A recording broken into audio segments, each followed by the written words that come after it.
Ah.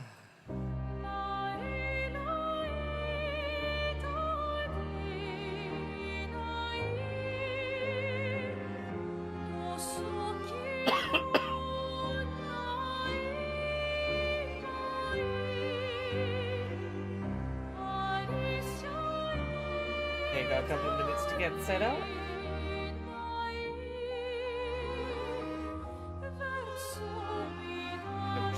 Enjoy the Clair Obscur of it all. Before we jump back into being very upset by plot and having one teenager murder every monster in the setting. It's going to be beautiful. It's going to be wonderful.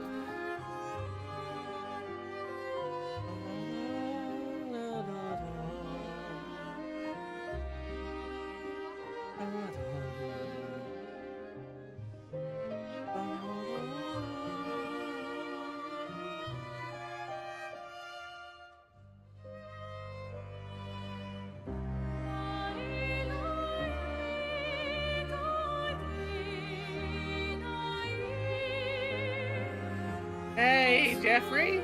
Here for 5 minutes while I wait for a Zoom? You'll be here for long enough to have probably one very sad and pretty French conversation, I imagine. Hey, Natalie. How are you doing? The right save here. Yeah, I think I got the right one. Let's join the party, as everyone is quite sad. I'm doing pretty well today, nothing. I'm a bit sleepy. It's the day of the week where I go for a swim, which means like good exercise, but getting up early and doing exercise before my workday starts. So I've been a little sleepy today, but I have achieved some exciting things. I've received some very strange post today. I've talked a little bit about this before. I'm working on a very silly video about the nature of Nintendo not having a very good rap on unauthorized third parties getting a hold of mock-ups for their console so that they could start making unlicensed peripherals ahead of release. And out of curiosity, how many Switch 2 peripherals can I assemble before the console officially is out? Today was a gold mine. Today, I had, and I will briefly show this off, Joy-Con grips, a protector for the console itself, and the kickstand. This is today's things that PR have offered to send, and I was like, you know what? It's for a very silly video. Why not? We have very nice carry case for the console. We have a Joy-Con charging accessory for charging Joy-Con 2s. What else was there today? There was at least one other thing today, and I can't remember what it was now. My very silly video of how many companies that definitely don't have licensing from Nintendo clearly got their hands on a final enough revision of the hardware that they were confident enough to make peripherals. It's gonna be a very silly video. Alright, let's get Verso, who is definitely a distinct and separate person from or whatever that guy's name was, who was our you know, dark-haired straight white man protagonist. Who needs to remember his name? We got Verso now. Mon ami. You've put on a lot of weight. I could say the same for you, you giant marshmallow. It was Gustav. I'm lost your being stones silly. I feel bad joking about not knowing his name after he's just died. No, we remember Gustav. You know me. But now you're here. We can go find them. Yeah, buddy. We'll find them. Tell me, did you tell them about... you know what? Oh, Maman's the word. I promised. Great. I'm counting on you. Always, mon ami. I would like to spend some time with Esquier. We've reached the point of the game where there's going to be a lot of sitting and having conversations with characters. Mon ami. Gonna get to know our party properly. Now that Gustav's out of the way, we can finally start forming emotional bonds with our team. Gotta get rid of Gustav before that. No room for emotional bonds while Gustav is here. Esquier, mon ami. I feel like I haven't seen you in years. Hey, Rule Spider. 3 years, 67 days, and roughly 10 hours. 10 hours and 7 minutes. Oh, you've been counting too. Roughly. I love these two. They're very good. Did Francois finally move out and get his own cave? Did Francois finally move out and get his own cave? Francois would miss me too much. He hates napping alone. How many mimes are we killing today? As many as we can find, NH London. I love that, like, despite Francois seeming to hate Esquier, that apparently this is a no, Francois would never move out, he would hate napping alone. It's good. Esquier and Francois have the vibes of, queer couple that, like, existed in a period of time where that wasn't okay, so they had to outwardly have the pretense of not getting along, but secretly it's like, no, we are life partners. Just if anyone asks, no, I'm stealing his stones all the time. If you're here, then isn't he napping alone? Oh, he must They miss were me cave so mates. much right now. Poor Franfran. Right? Poor Franfran. Franfran is not a nickname you give to a I'm nemesis. sure he'll survive. Yes. So how did these expeditioners convince you to leave your cave? They're all so nice. Well, the super nice one died, but the others are cool. The super nice one is dead, but the others are fine. You can make some friends too. It's been a long time since you made new. I'm sorry you got here too late to make friends with the super nice one, but you know.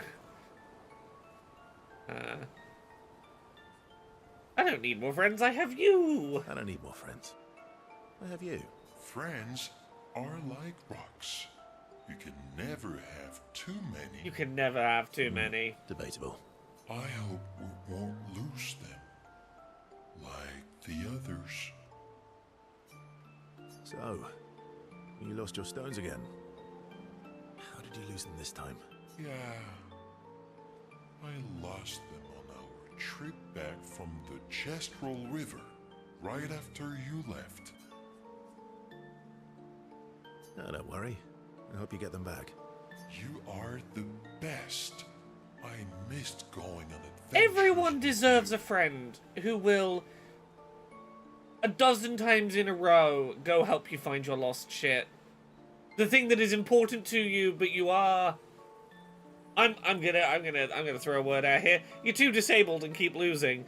Who's not gonna be like, you lost them again. It's like, you got it, buddy. We'll go find your special rocks again. Oh, thank you. Me too. Like, I got real bad ADHD. I appreciate a friendship where someone will not bring up that this is the 5th time I've lost a thing and they're having to help me find it. They're just like, yeah, I'll help you find it again.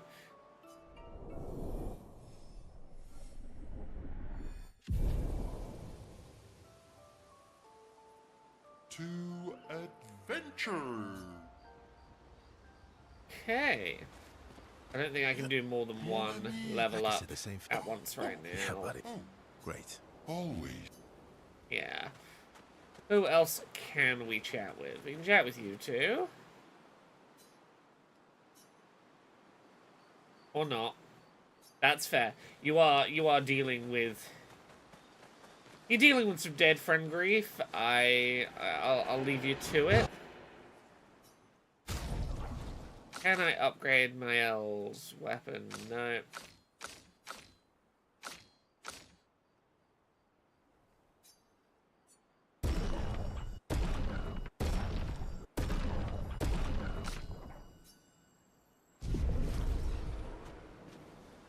And can I upgrade my expedition resources?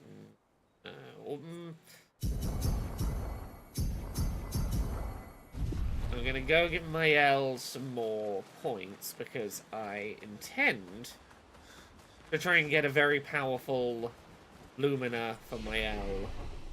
Or at least to try out with my L shortly. I should put some points into this boy. I got like 50 points available.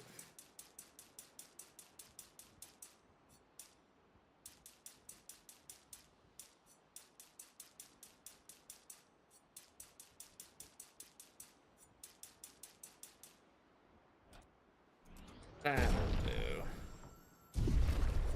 I'll give you some basic points because I suspect we're going to have your combat tutorial shortly. And, oh, I should get you some actual abilities. I'm trying to remember what the important abilities to get early for you are. I want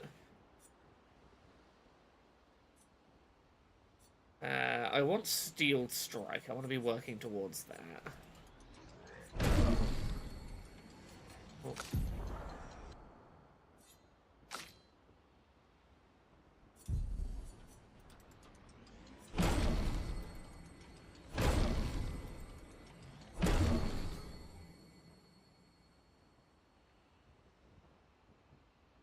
Okay, yeah, I'm not going to be able to get to there for a bit.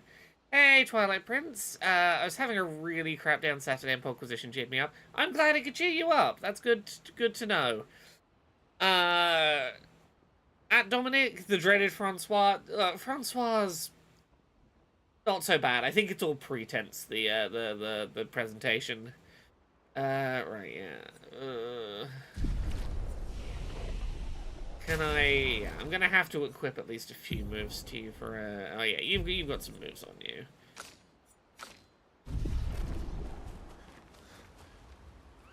Let's go to sleep.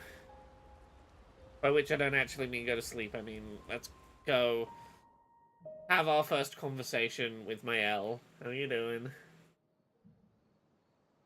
Your brother's dead. How you holding up?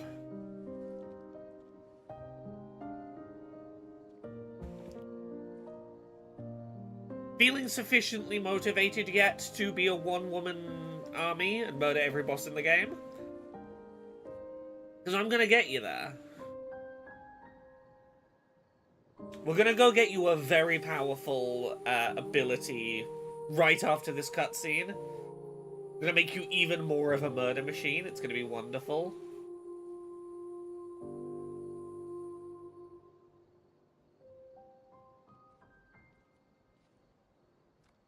Kathleen, feel free to share your theory. We'll give people a heads up if it's spoilery compared to what we've seen on stream so far. I'm really sorry it didn't arrive sooner.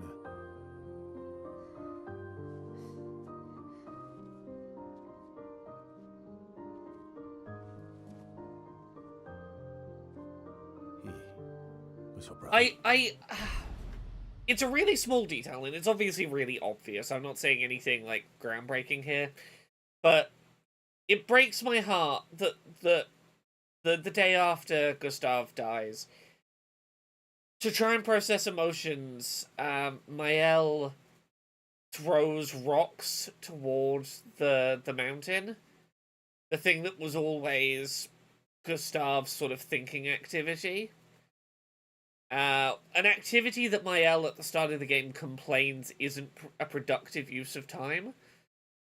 Like, she always points it out specifically as an unproductive thing to be doing. And now she's fallen back to it now that he's gone.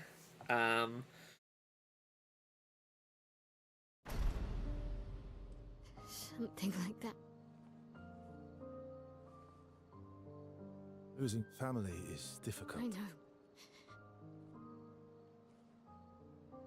I know what you're going to say. You want to offer your condolences. You want to say something comforting. But I don't need it. I've had enough condolences. I've lost so many families now. I just need... And this was what made me decide that I was going to make Mael the character who was gonna solo the game. I don't need condolences, I need to go get fucking even and prove that I can do this and make sure that Gustav's loss was not in vain. All of these unspoken, complicated feelings she's got. This is where I start going, she is going to be the solo damage dealer of the team.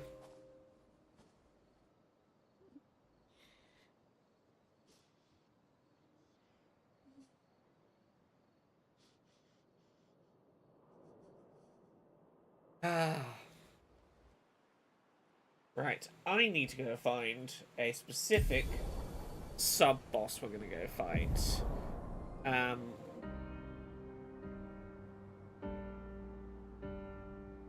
I am going to... How do I do this? I'm gonna go find just like a random generic enemy to fight in order to go do the Verso tutorial.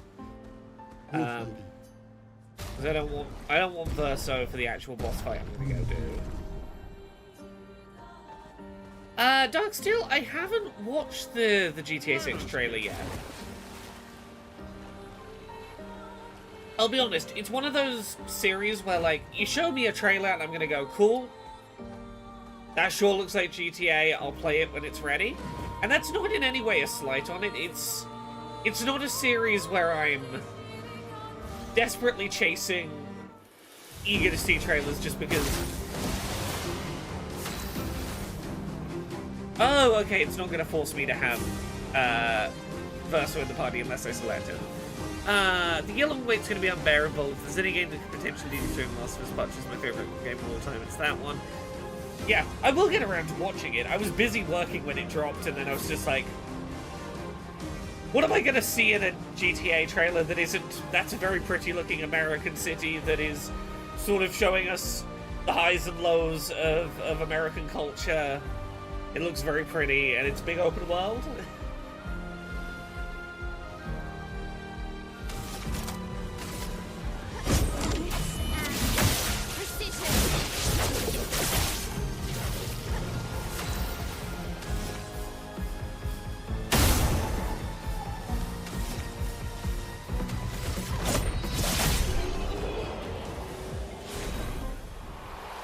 Okay, if I don't have to do like a generic fight first. Where's the place on the map I want to go to? It's between Crimson Forest and Blade's Graveyard. Crimson Forest is... Is it? I want to see like a map view of where it is I'm heading. I forget where this place is.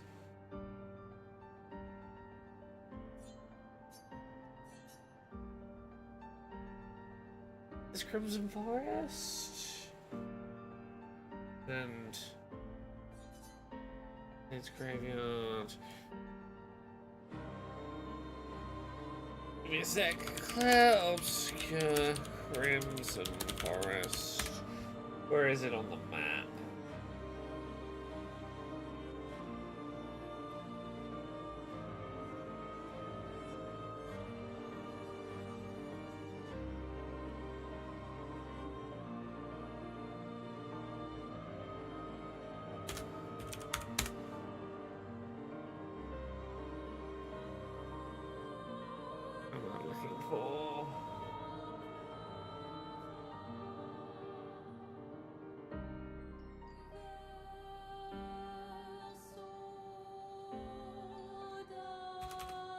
The other place I'm looking for, Blade's Graveyard.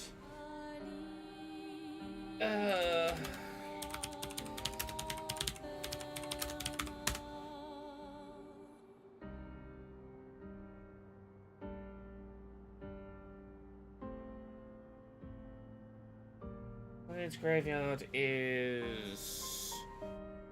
Okay, the sea is here.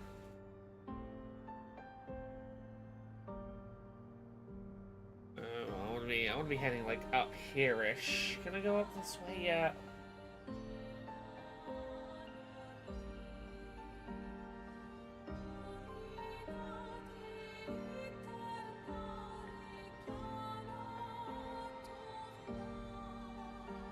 Okay. I'm just gonna start heading northwest in the ocean and see if I can find where I'm going.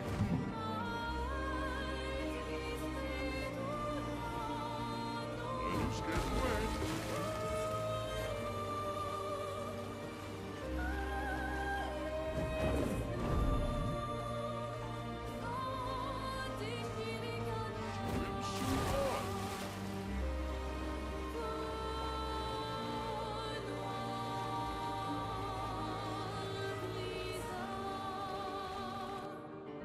Okay, where am I heading? I want to be heading...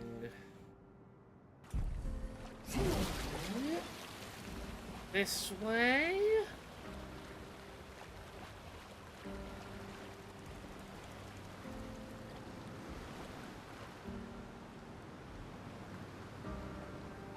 There's a boss that's in the water. Is this the boss I'm looking... This might be the boss I'm looking for. Are you sprung? You might be sprung. Yeah, this is what I'm looking for.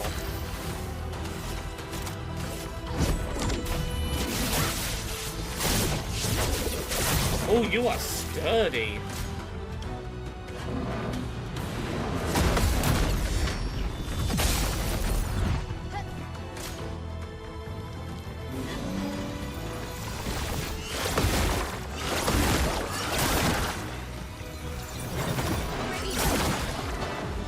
I don't know if I'm going to be able to beat this boss right now. Okay, we're gonna lock in. We're gonna try.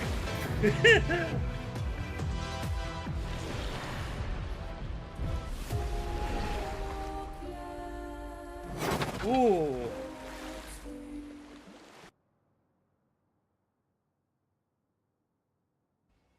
Yeah, there's a reason this is going to be such a tough fight. Great. Beating this boss would get me a very overpowered Lumina. It's the thing that would probably turn Mael into the unkillable killing machine I want her to be. But there is a reason it's locked behind a real tough boss, and I'm going to give it a couple of tries. I'm gonna go save kind of in the water near there, so I can hopefully have a shorter retrek route.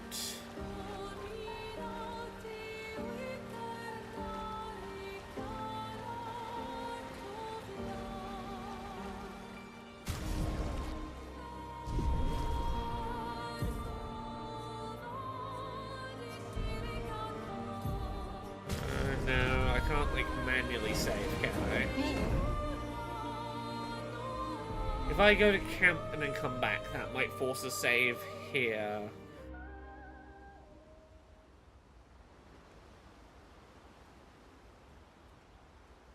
Oh, interesting. Sorry, I gotta find the thing. Miranda Scollman says, I gotta ask, even though it sucks that it happened, does it feel a bit cool that your book is banned by far-right reactionaries in America? It feels complicated. Like, part of me, you know, goes, it's a badge of honor, I'm upsetting the right kind of people, that a thing I wrote that is so full of love and care and wanting to lift people up could be seen as so terrifying is, you know, at times, you know, it can feel powerful, but also, a much bigger part of it is, it's a sign that something so innocent that I created could be seen as so terrifying, and so worthy of scrutiny from such terrifying people, and that people who need access to it aren't going to have access to it. And, like, that ends up feeling like the bigger thing that feels out of it. I don't feel cool about it. I largely feel depressed about what it suggests for the state of the world that it's happening. But, you know.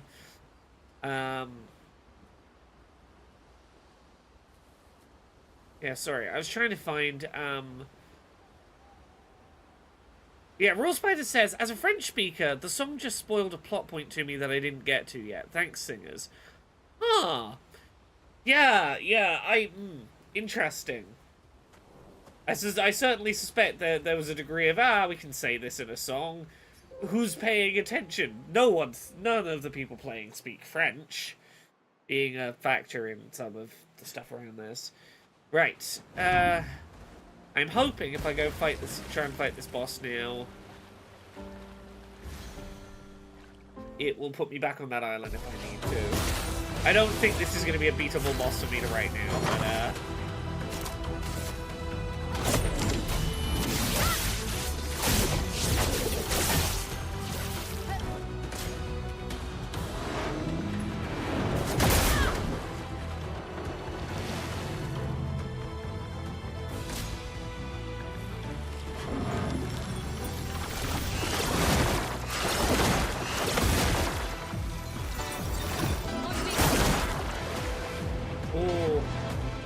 I want to give it one more try. I want to get a feel for this boss.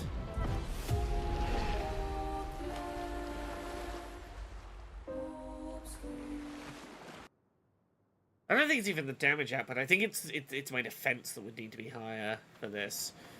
Or I just need to get good. Maybe that's it. Maybe I just get good. Failing this will go, you know, actually do the plot.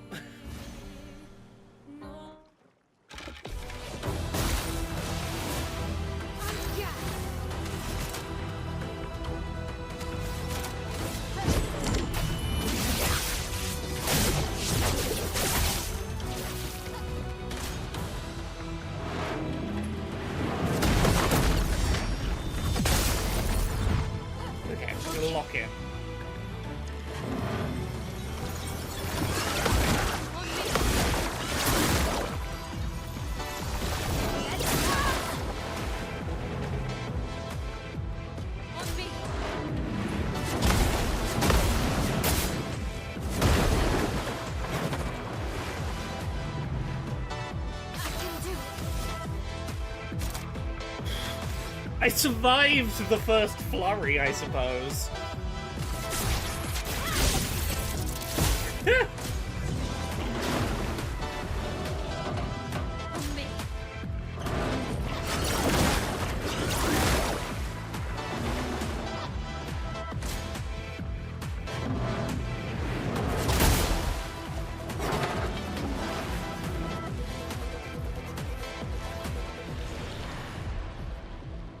No, I'm really not ready for this.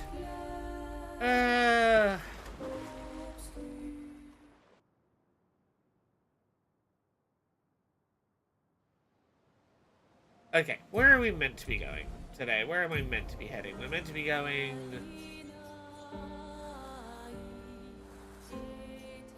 here. Okay, through the Forgotten Battlefield toward the Monolith. Okay.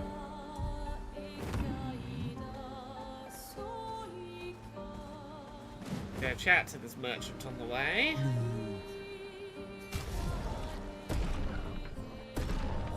Ooh, what is that outfit?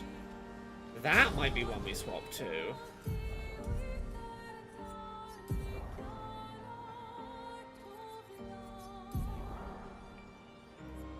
No, that's not for you. Who is it for? That's for... Oh, that's a nice outfit. We're gonna leave you in Baguette.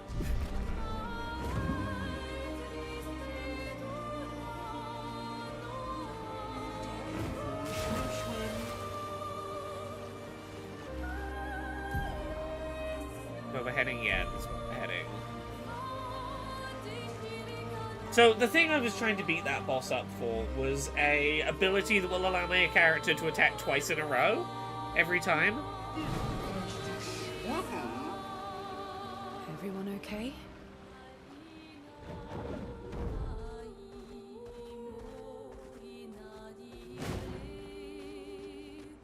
Forgotten Battlefield.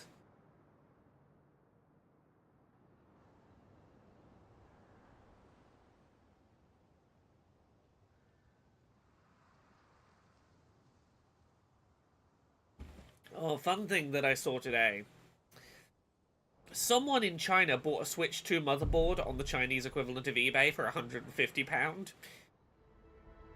And has uploaded a very in-depth video using, like, electron microscopes and scanners to be like, oh yeah, no, here's absolutely everything we now know about the Switch 2 based on looking very closely at the CPU, the motherboard. Wait. we bury Gustav? I wish we could, but protocol is to keep moving. Gustav would understand. We can. My elf's not listen going to a understand. place along the way, yeah? We'll find a nice spot. Actually, there is a place. Past the quarry, out of sight of the painters. A tranquil haven, protected by magnificent trees. I think you'll approve.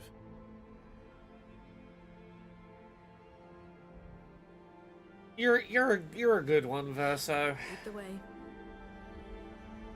Look, you know Gustav, but you are very quickly warming me up to you.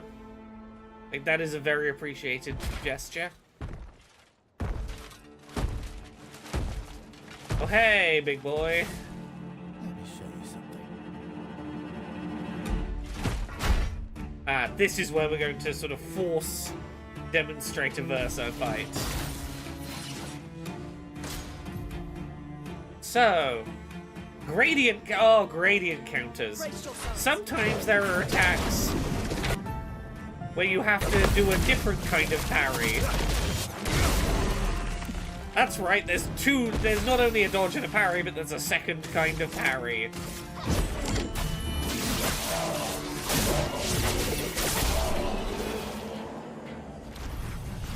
Any other tricks we should know?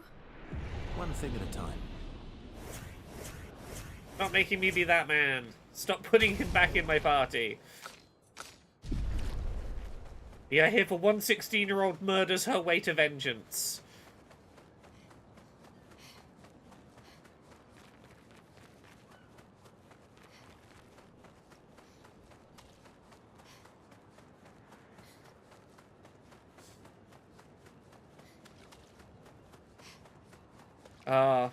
Hold position this week.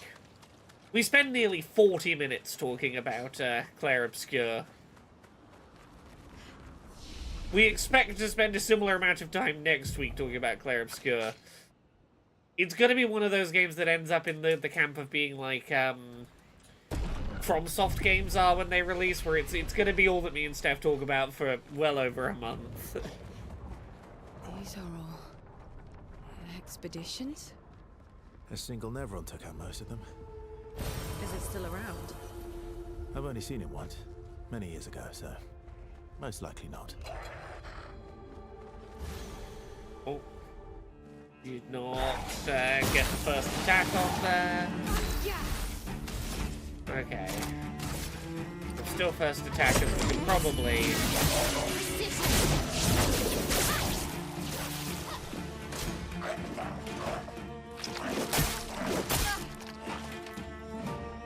Spill some ink.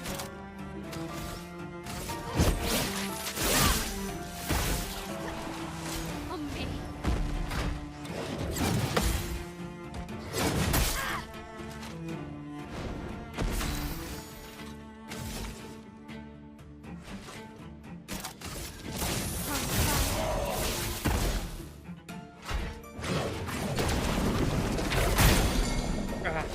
Too early.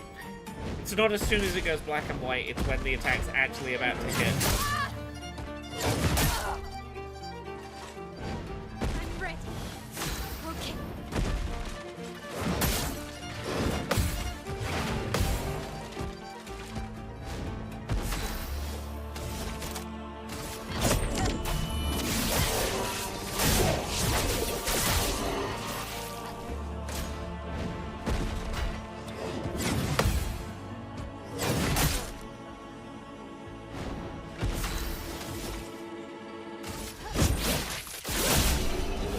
There we go. Not a clean fight, but we're warming up. We're getting there.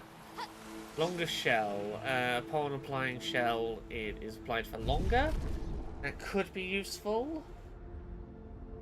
One moment. That can wait. Right.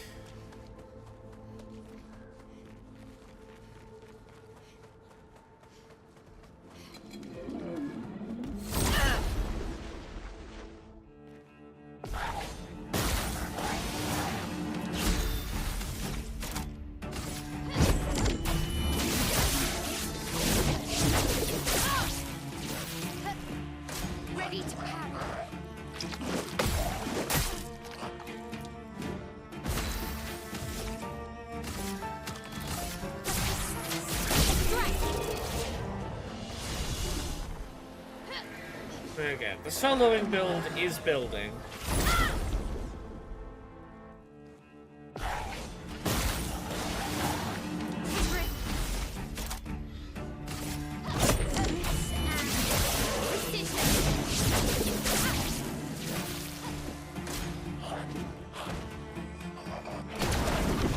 Ah, I forgot you have a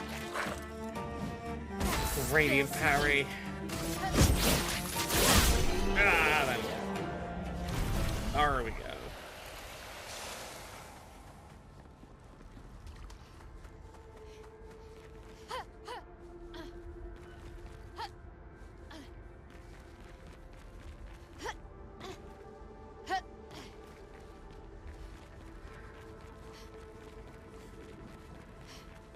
A beautifully desolate area of the game, this.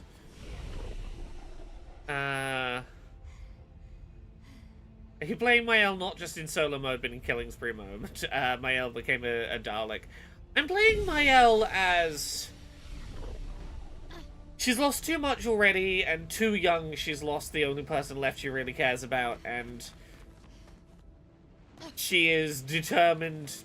She will be the reason that his sacrifice was not in vain. It is how I'm envisioning her. Ah, run.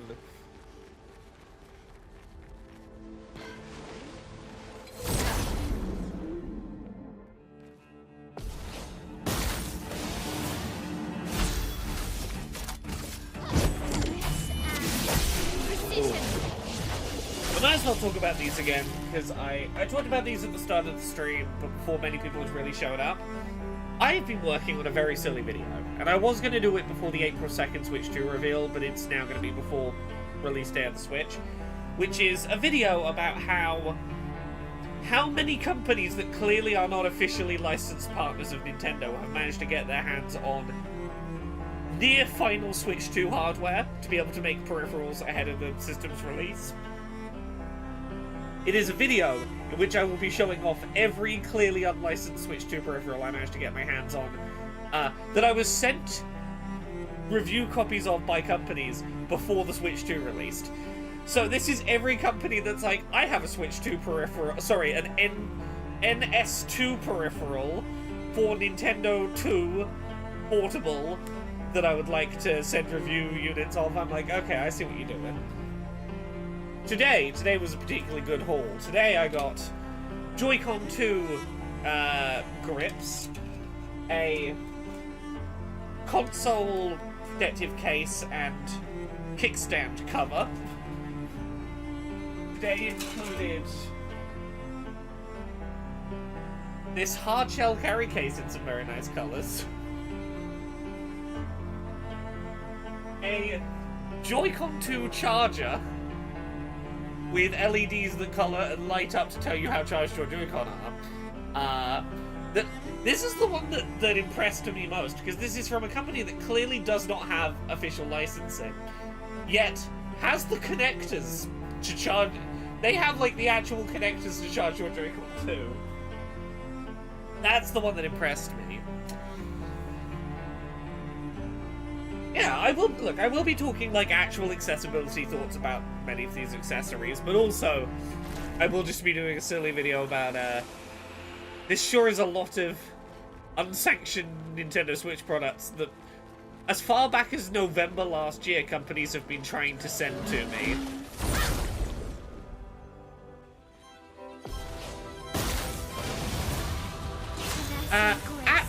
Dominic says, a detail I like is the post-battle prompt, "We continue," fits the theme. A thing I didn't know.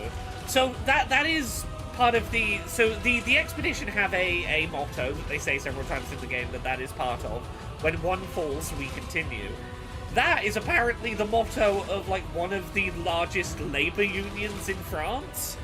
It is a French labor union catchphrase, which I think is wonderful.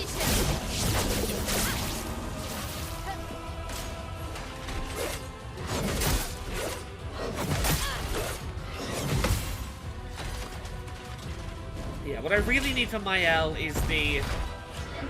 Every time you successfully block, you get 2 AP rather than 1. That's the thing I really need to get her build up to speed.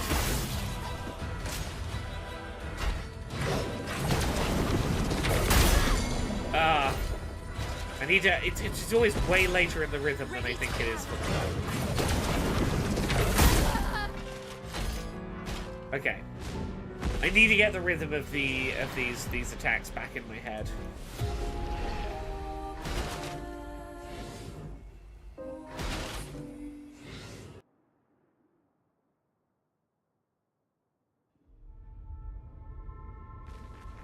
The first motto, not in use anymore, sadly, but the first, the very first motto of the CGT during its foundation in the late 1880s. See, that's cool French. That's French Union law. I love me some good Union law.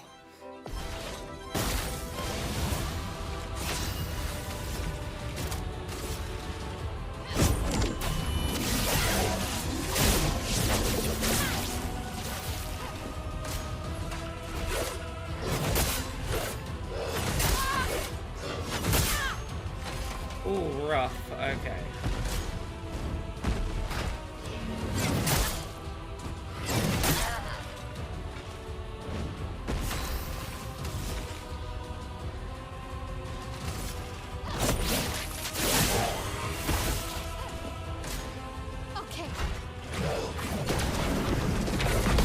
There we go. There's the parry. There's the radiant parry timing.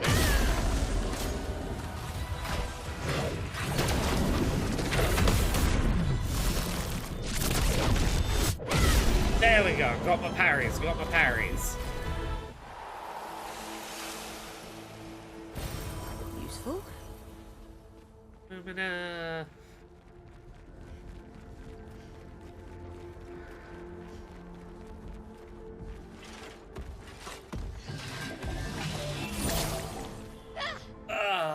Didn't get my first attack in.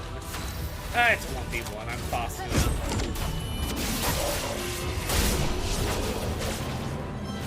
My agility's high enough, I'm not needing to get the first strike, I'm still getting the first hit in most instances, which is good enough. Great. On death, plus 4 AP to all allies. I'm soloing, so it's not really that important for this character.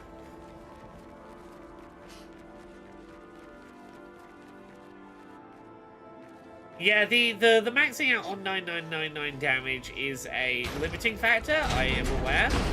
But I'll tell you this, I made it to the... In my personal playthrough, I've just finished Act 2. I need to get back and finish Act 3 tomorrow.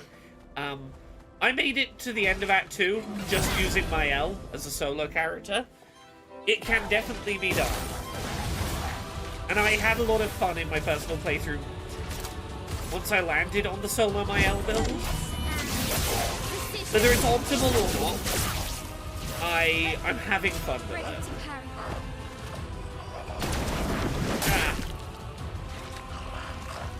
It's you with your sneaky timing of not showing its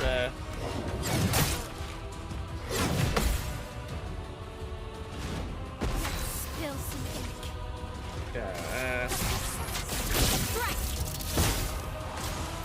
Ready to pound. Stance. There we go, there we go. Rule Spider says of the French Union, simply put, the motto was there to make the bosses of back then understand that they were dealing with a new kind of workers' demon. Since the CGT was not a single union, but the first interprofessional confederation of workers' unions working together toward the same goal. So do all the union busting you want. We are numerous enough that you will give up before us. Because we're going to be relentless. We are a confederation. When one falls, we continue. The concept behind shit like a general strike, like proper union solidarity. It's the way that when the nurses can't strike because it would harm patients too much, the truckers will strike in solidarity. Shit like that.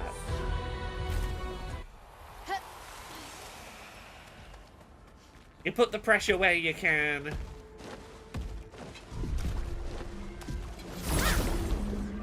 You make sure they know that the pressure will come from all angles.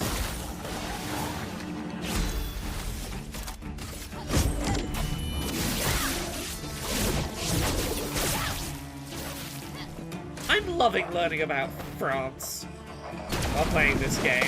It's been great.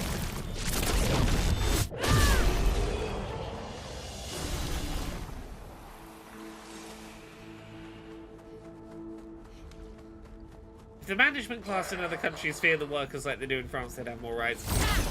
The French know how to do a protest. The French know how to be heard. Spill some ink.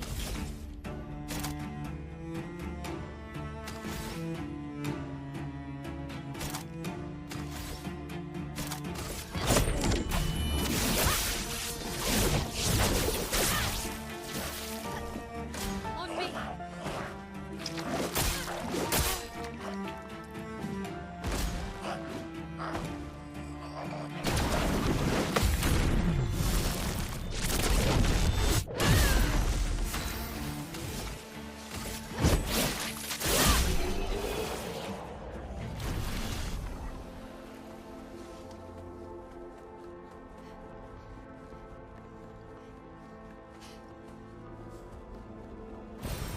What have we here? I was... Oh, one sec. Ha ha ha ha.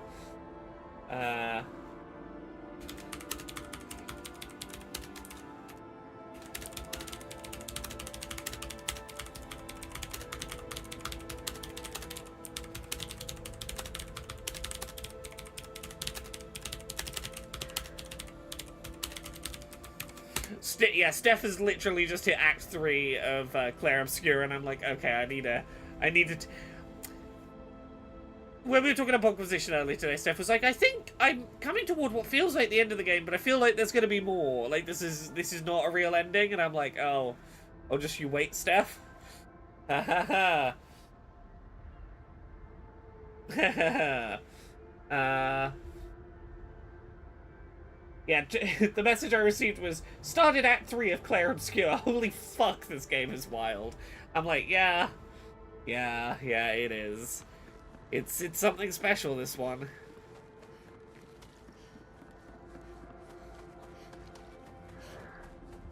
There we go. This way.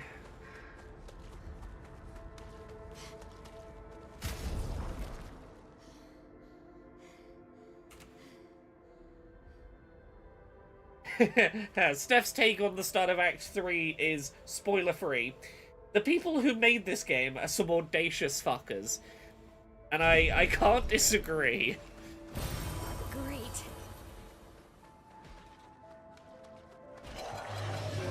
Yeah, the end of Act 2 is pretty superb. My last couple of days have been really busy because this is the week that Controller Access goes up, so recording, like, editing it is Tuesday, subtitling it is Wednesday alongside Podposition. It's Monday is accessibility. It's the week where Thursday is, like, my first opportunity to actually do stuff in the week. Thursday is my first day of the week where I'm like, oh, I can actually get some gaming in. Oh, I need to get back to 100 Line. Last Defense Academy. I was really enjoying that. And then Clair Obscur completely consumed my life. I'm hoping I can finish Clair Obscur this week and like properly get back into 100 Line Last Defense Academy next week. Look, I'm not usually one to use the word snubbed for games getting arbitrary end-of-year awards, but yeah, this game...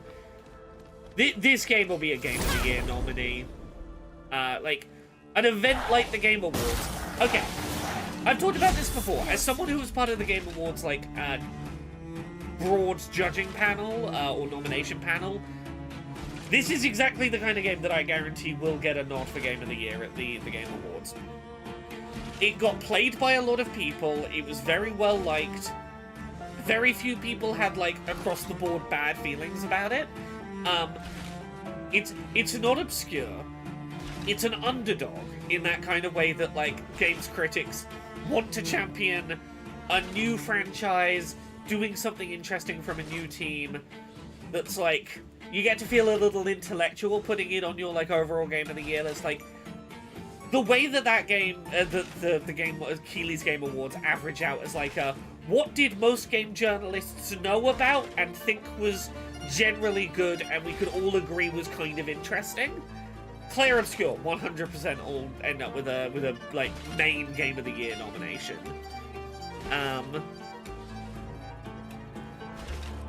Oh, I haven't even started Blueprints yet. Blueprints, I've been warned, will require a lot of my brain, and I don't have the brain to play that game in the run-up to the AA showcase.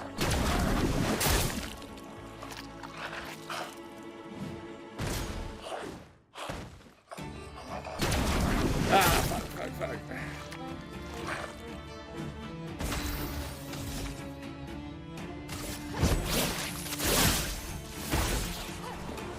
On me.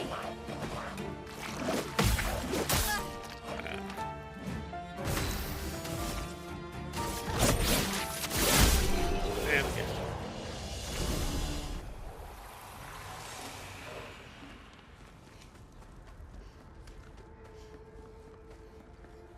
I've played 13 Sentinels Aegis Rim right now, that's the bar. 13 Sentinels Aegis Rim, fascinating, definitely required some brain. Yeah, Blueprints, a very clever game that I would want to play at a time when I could dedicate, like, proper cognitive space to it.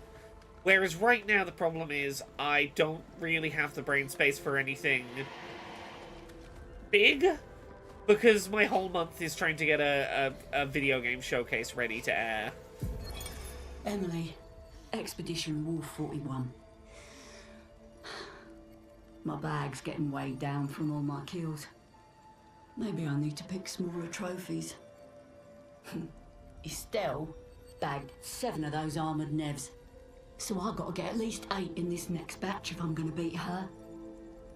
Leah showed me how to double up my weapon pictos. Might not be stable, but the bang's going to be worth it. The paintbrus might be out of our reach, but her minions aren't. And if I die, I'm going to make sure I die big. Like Xavier says, subtlety is not our game. We only live till 40.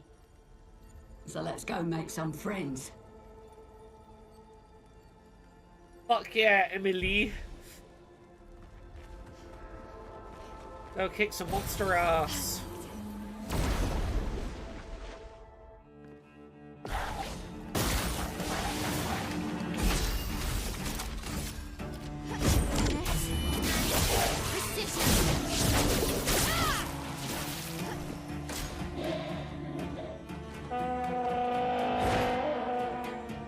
On me.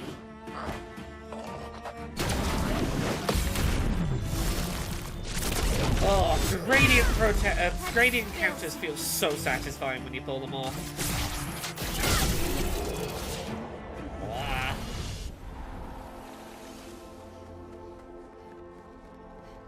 Oh, hello, little flaming mini boss. Just Oh, I failed to get the first stab on you, but that'll be fine.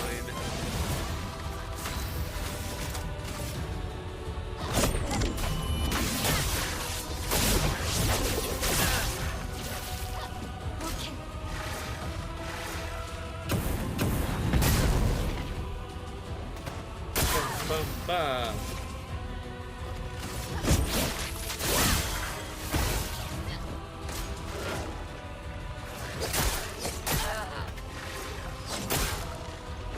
Let's dance. On me. Finesse and grace. Yes, and then the reserve team, fuck it. Let's actually use Verse. Oh.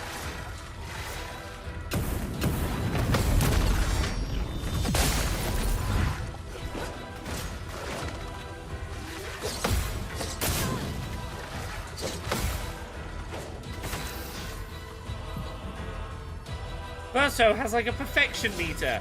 the more you do good hits and don't get hit, the more your fucking style meter goes up. Here we go. And eventually makes you do, like, stupid, ridiculous damage if you can do it right.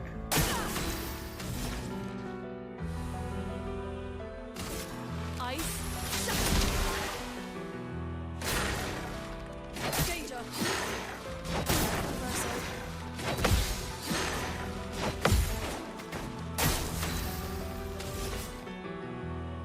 Here's your card. Take cover.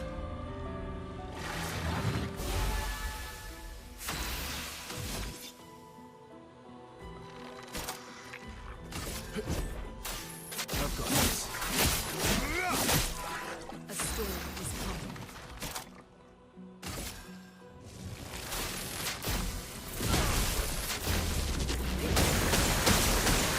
Oh, that's it. That's the good element.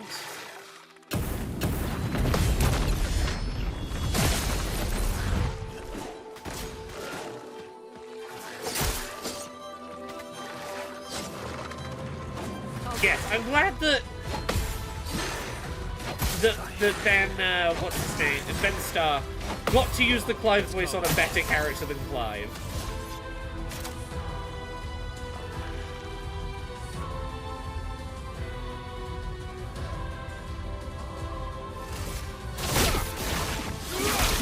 Just try it.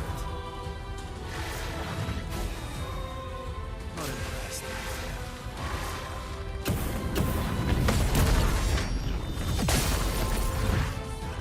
Let's go.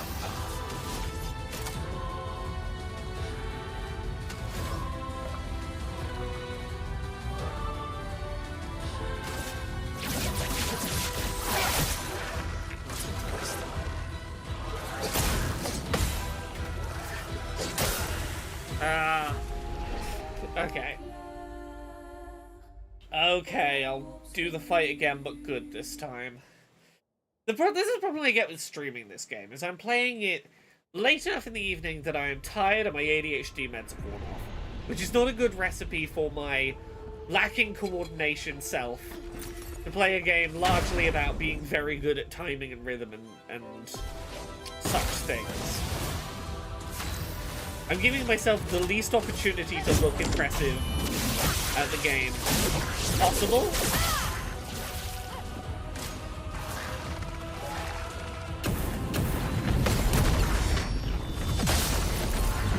My problem with Clive wasn't even that he was bland as a character. Let me tell you about my problem with Clive. Clive is an infuriating character because his whole narrative is basically, we're in a world where people with magic are an oppressed class, and I mean this to the degree of, like, there's a side quest I'm thinking of in particular, where there's a child walking around being like, oh, I can't find Mitzi, I can't find Mitzi, my beloved Mitzi's gone missing. I let her out for a bit and she's gone missing. And you assume she's, like, the kid's talking about, like, a fucking pet or something.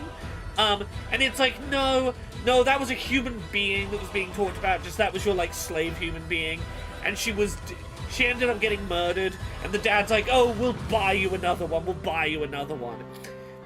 And, like, these are people with the power to summon, like, fucking lightning bolts out of their hands, who are, you know, this oppressed slave class, essentially. And it takes Clive, the blandest man alive, to suggest the idea, what if we used our magic powers to liberate ourselves from oppression? For the oppressed slave class to go, oh, maybe we could liberate ourselves.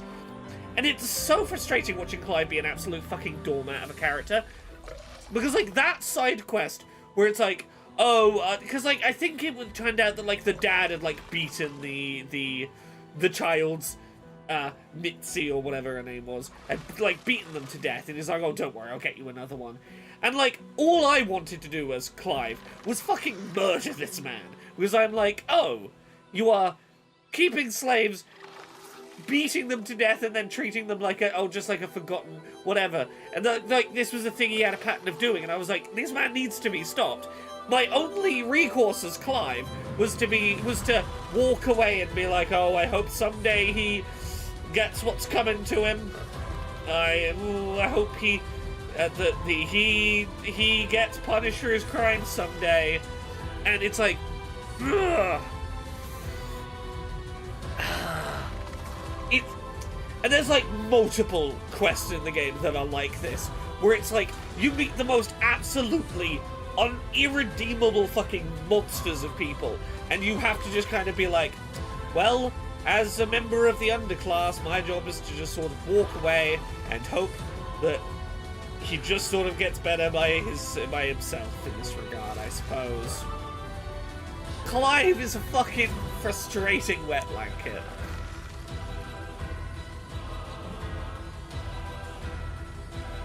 Anyway, I gotta murder this thing.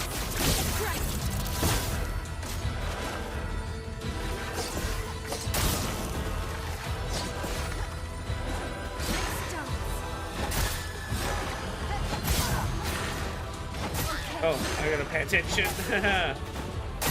Okay, yeah, I've done it.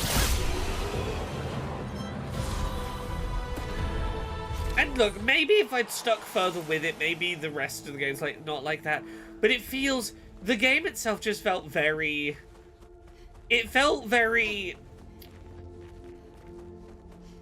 oh, energizing parry. That's the one I want for my L. It had a feeling similar to white saviorism, but without being white savior. It was the, someone needs to come along and tell these oppressed people, maybe, have you considered not being oppressed? Felt like the vibe some of the time, and it was frustrating. Augmented first strike. Let's swap for.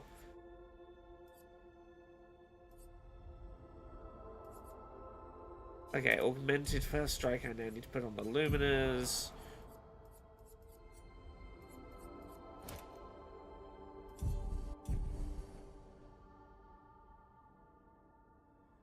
Like, again, don't get me wrong, I love a lot about Final Fantasy 16. Aesthetically, I thought it was very interesting. I wasn't necessarily into the whole, like, Game of Thrones politics of it, but, like, conceptually, the idea of playing as, like, the big summons and, like, physically controlling them for your boss fights, it was cool in the same way that, like, Bayonetta 3 was. I'm a big sucker for that. Like, there's a lot of spectacle about it that I enjoy. I wish I didn't find Clive as frustrating as I do. I cannot help that Clive makes me feel a certain way.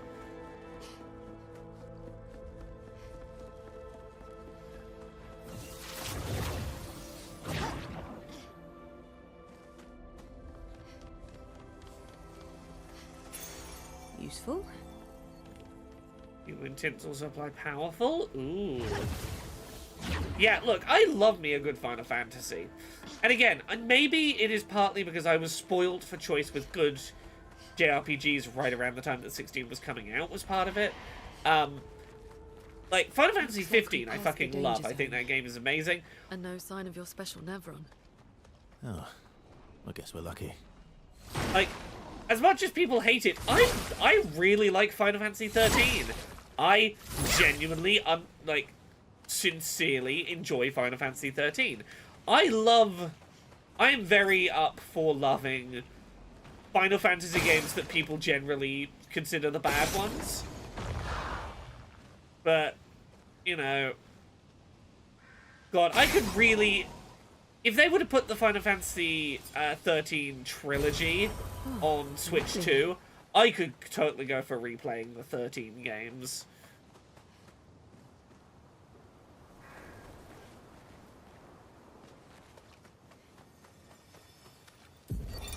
Expedition 57, Carla. These siege engines seemed much more powerful in Lumiere. But on this battlefield, next to all these broken bodies, staring at the true size of the monolith, I feel despair. I dare not show my true feelings. As commander, I cannot yield to fear, but I can't help but wonder, is pressing forward the correct course of action? Our lives are forfeit anyway, but is there perhaps a better way to spend such precious coin?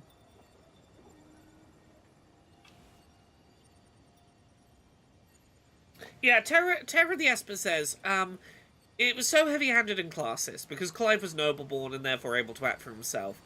All the leaders of the resistance were noble-born, and I laughed because that is such a problematic trope in fantasy. Yeah, that's the thing that like rubbed me the wrong way about it. It was so much, oh, you lowly oppressed people. Have you... It felt like in the live-action M. Night Shyamalan version of Avatar: The Last Airbender, where the Earthbenders, rather than being put on like a barge in the middle of the ocean away from any earthbending material so that they don't have tools to fight back with, they're just in a place with ample access to Earth, and they simply have not considered they could use their ability to magically throw rocks around to maybe unoppress themselves in a way that feels like kind of laughable. Final Fantasy XVI often felt like that. It felt like a bunch of rich people coming in and going, poor people, have you simply considered not being oppressed? Ah, thank you, rich aristocrats, for giving us the idea of liberation. And NK Man, I agree with you. I think 13 has good combat, and if you gave people a speed up the combat button, I think people would get on way better with 13. Yeah, let's fight the merchant. Oh, yeah.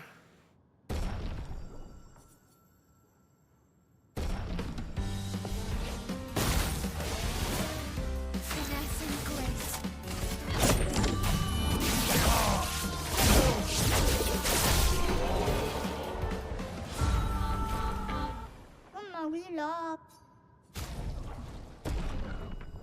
Ooh, new outfit for my L. Ah, let's buy all the upgrade materials for the weapons.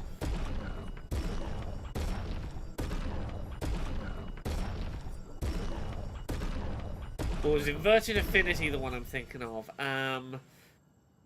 Okay, yeah, for 3 turns at the start of battle, give me 50% more damage.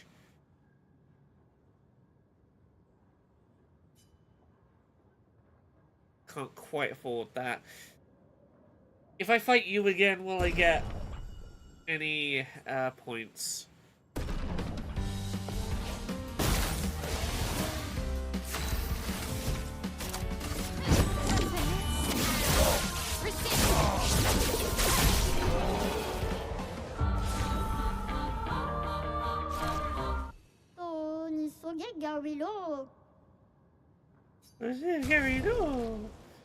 Oh, fuck. Yeah, I am gaining points.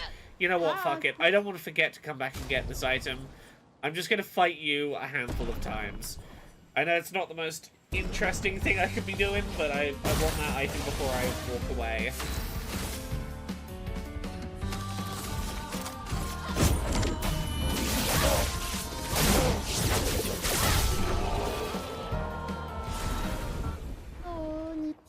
Well, actually, that's what I was going to look at. When is...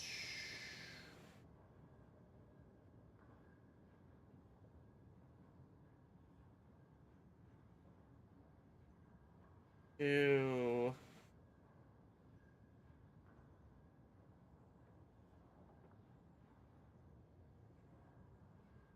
I'm looking for an email quickly. I apologize for the delay. When are we in? We're in May right now. When's May 22nd?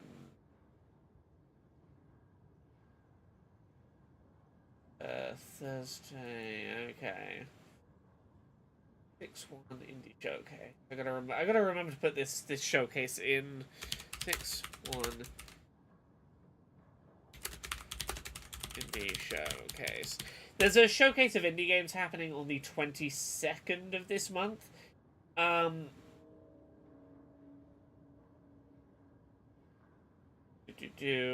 There's one thing I know about it, and it's the reason I'm giving the showcase my attention. One of the games being shown off is the next game from the studio that did In Stars and Time, which was my game of the year for 2022? I think it was 2022. Time loop indie RPG that is one of the most affecting games I've ever played. Their next game is being shown off later this month, and I'm very excited for that.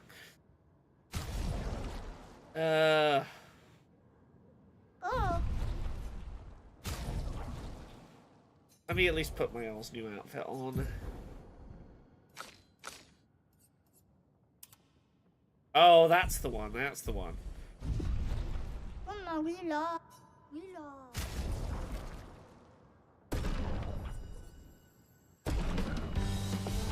on. Give me the points I need. Let me have that one item.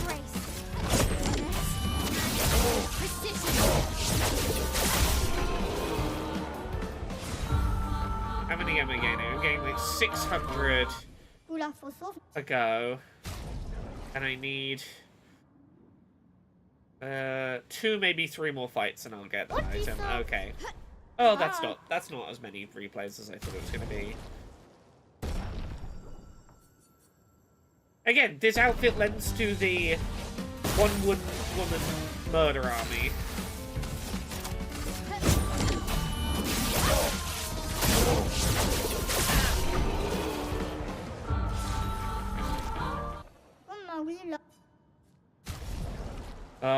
I can't give you specifics, but I'm doing a filming project of some kind next week that involves, like, a 5-hour film shoot somewhere.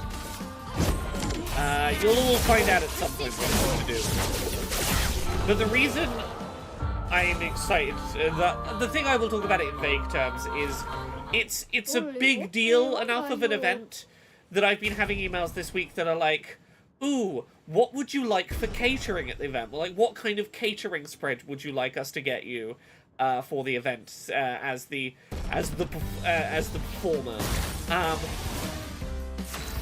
Would you like us to get you like a car to take you to and from the set? We'll have hair and makeup on set. Do you have any preferences that we should let hair and makeup know before you arrive?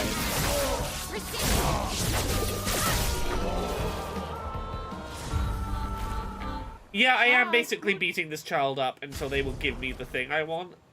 I'm kind of robbing them a little bit. Did you request drugs? I would request drugs.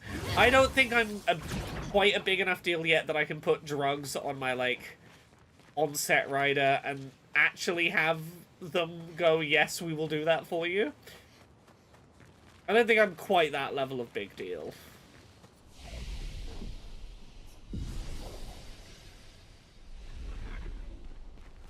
Yeah, it was mainly like, oh, do you have any, like, preferences of how you do your makeup or how you'd like your makeup done that you'd like to let them know in advance? Any preferences on food you would like or not like to be there? How would you like us to, like, do you have any preferences for the design of the set? And I was like, oh. Hey. You holding up? We're almost there.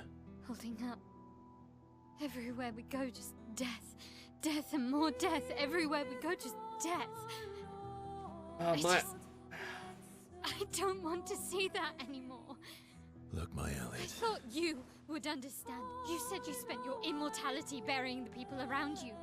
Doesn't any of My Elves is definitely the best performance in this whole game. And you. Gustav's dead.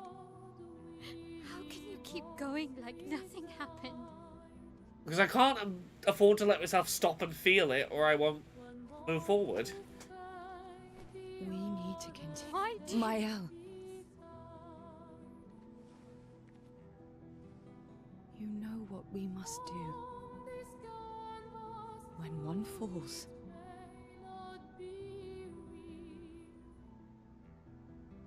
Come on.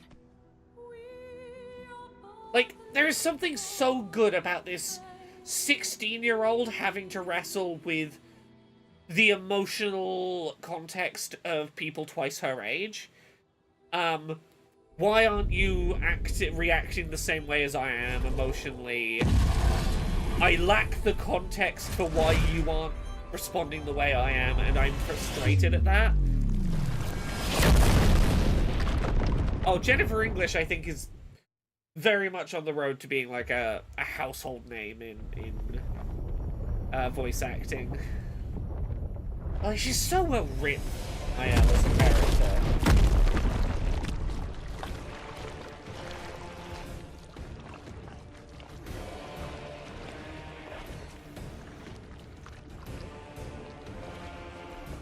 Yeah. Look, I can tell you the kind of big deal that the filming thing I've got coming up is, and it's such a silly thing that makes it feel like a big deal. They're sending a car to come pick me up, to take me to the shooting location. And it's not just, we're sending you a taxi. We're sending an Addison Lee car to come pick you up. And if you've been around London, you will have sometimes seen Addison Lee. It is the fancy blacked out windows taxis that you see around, like, posh people places and, like, events where kind of vaguely famous people are. Like, oh, I'm getting picked up in in the fancy person taxi. Woohoo!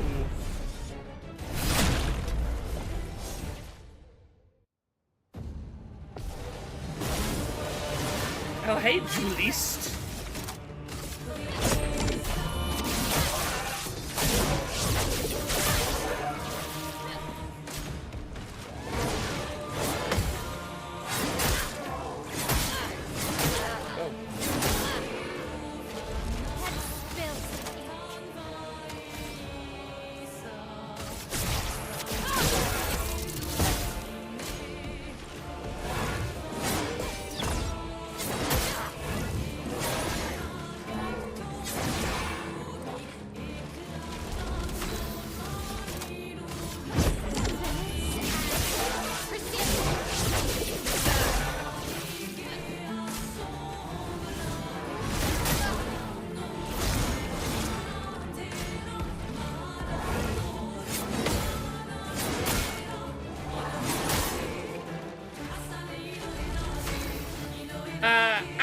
Says, I love that she feels immature, like a teenager who wants to act like an adult who actually feels like in real life.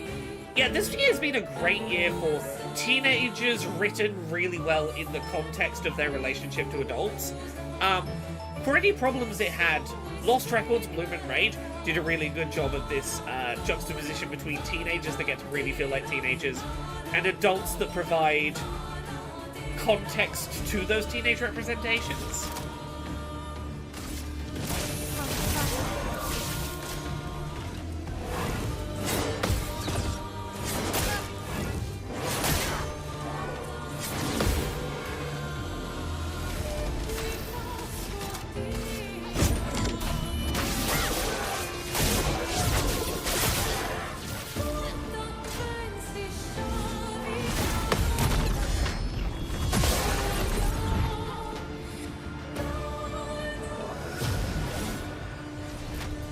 It's also in contrast to something like Clair, Obscur, very low stakes and laid back. I mean, kind of. It did involve a portal to hell and deals with the devil, but like, kinda, yeah. Oh, 2 swords.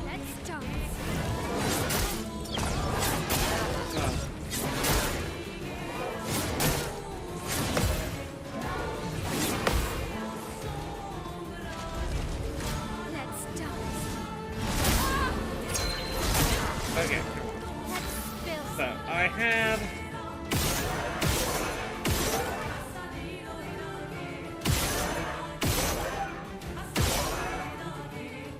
really did not get a burn on you.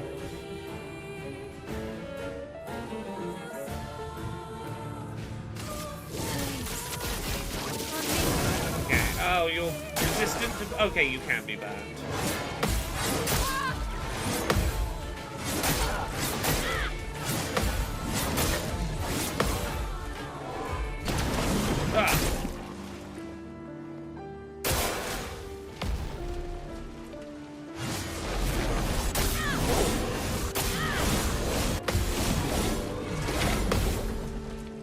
Okay.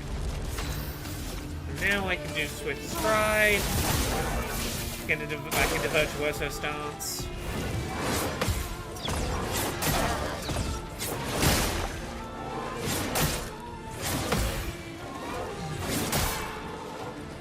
Okay, I can dodge the next flurry if needed.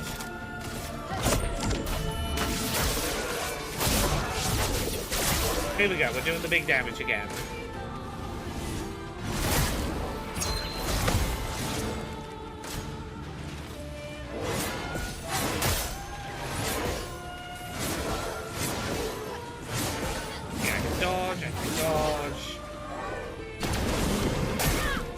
Okay. Means I have 9. Do direct flurry again. Let's jump. Inverted. On me.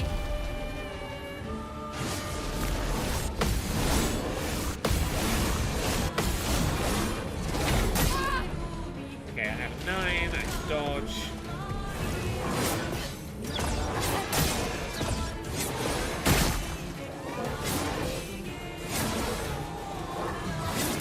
Oh, okay.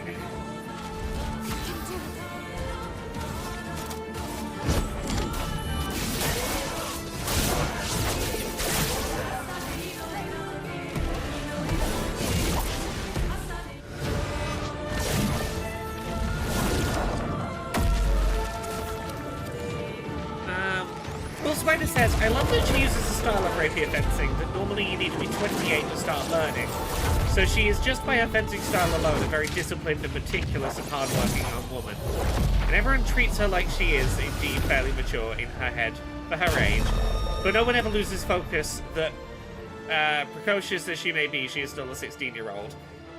Couldn't have put it better. That's wonderful.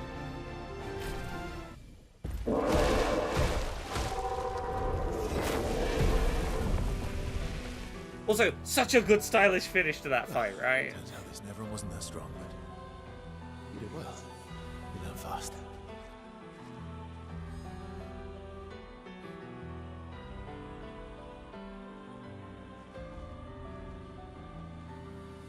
All this. This is what we're fighting for.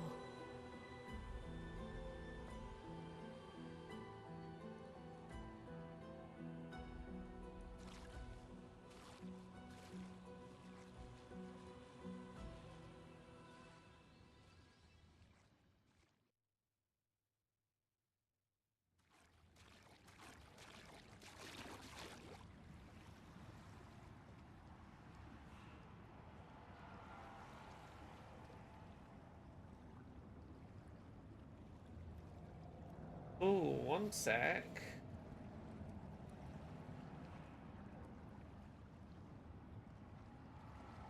I want to check something. It's going to take me a second.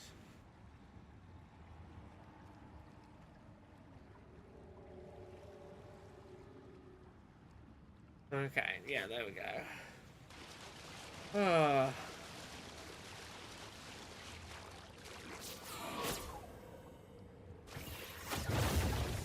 Up we go.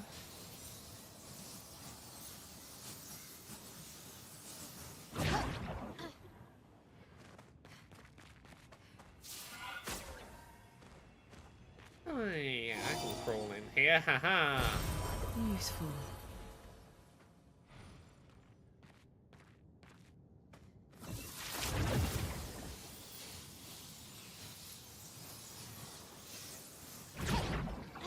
Oh, some nice Switch 2 news that surfaced today. We saw that Final Fantasy VII Remake, the first part of the remake trilogy, is confirmed for Switch 2. The creator seems very confident that all 3 games in the trilogy will be coming to Switch 2, which is cool.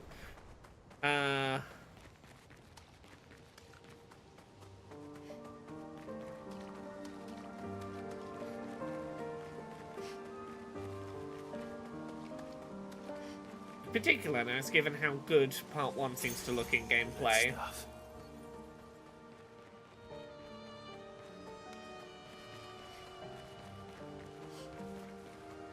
Is it this one going?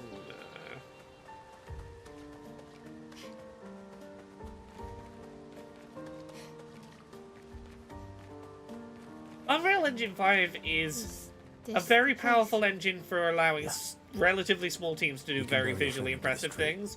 It does have some peculiarities of its own.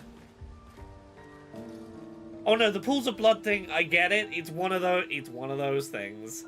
UE5 is an amazing engine for small teams trying to make AAA looking things. It comes with its quirks.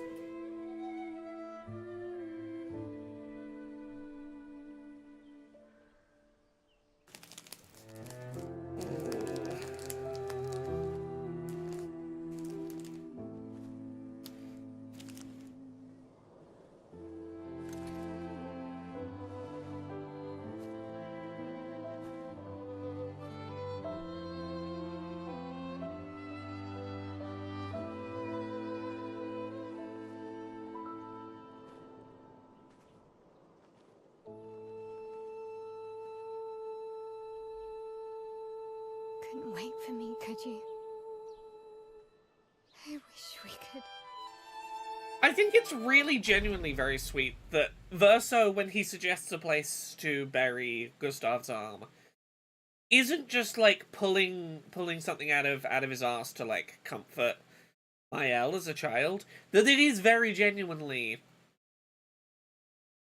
I want you to recognize this is a moment of vulnerability. I'm taking you to a place where I have buried a lot of people that I thought was a good resting place for them. Getting here and seeing it's not just a nice tree you can bury someone under, it's like, oh, it's where he buries all his friends, is like, it's a nice little moment. Rest easy, Gustav. I'll finish what you started. The paintress, Renoir, they will pay. No more dough. Just open skies. I'll save them, Gustav. Emma, your apprentices, everyone. You can leave it to us. You were always there for me.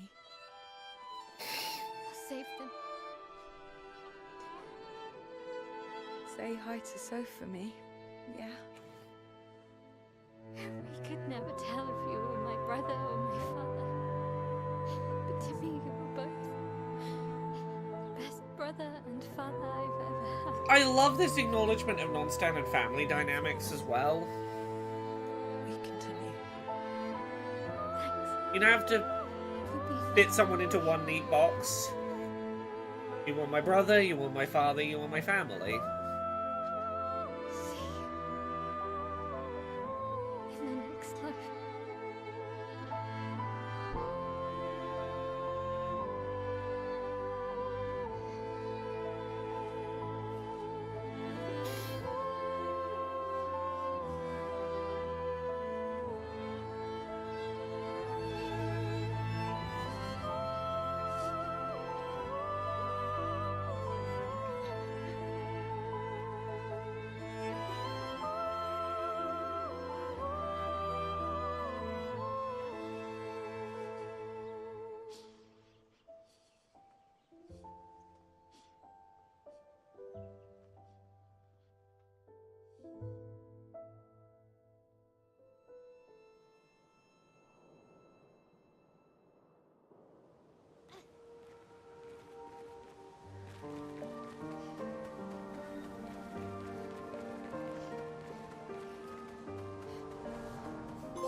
Back at camp. For about 2 hours. Then there's a big lake. We shouldn't go there at all. We should make a right, and then it's gonna take a few hours, and then we make a stop. We get some rest and some food, and then from there, we head north to Monoko Station. Why there? To recruit my oldest friend. We'll need the extra firepower, because our next goal will be to take down the Paintress' heart. Her heart? Yes. You can't just stroll up to the Paintress. The chroma there is far too dense. It erases anyone who gets close. But if we destroy her heart, the barrier will fall. Okay. So where is this heart? What does it look like? What it looks like, that I don't know. But I do know that it's somewhere in the center of old Lumiere. You found old Lumiere? Yes. So it's true. Before the fracture, our Lumiere was part of a larger city on the continent.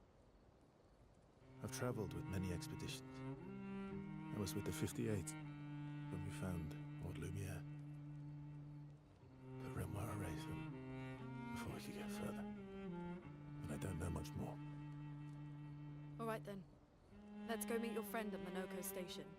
And then, we'll take the Paintress's heart.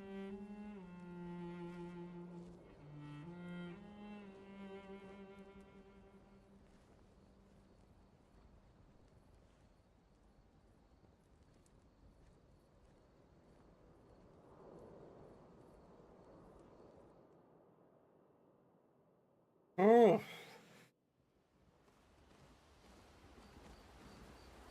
Okie dokie. Well, first up on the order, how much more can we pump up Mael's weapon? Also upgrade expedition resources, because we can... I know we've already done that.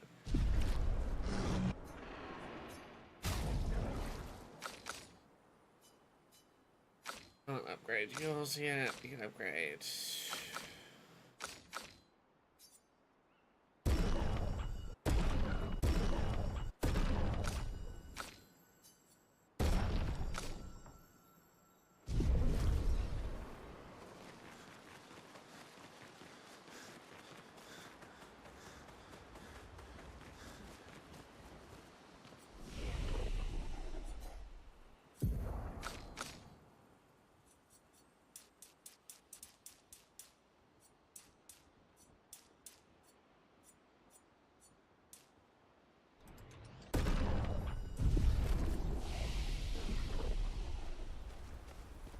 How far up the mountain is Minoko Station?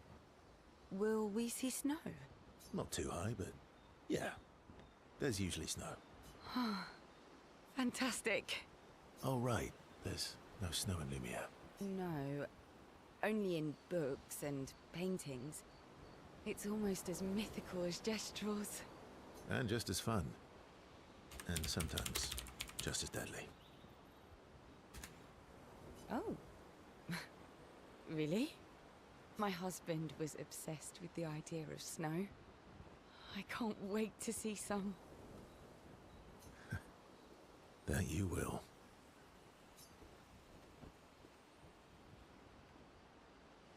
Let's spend time with CL.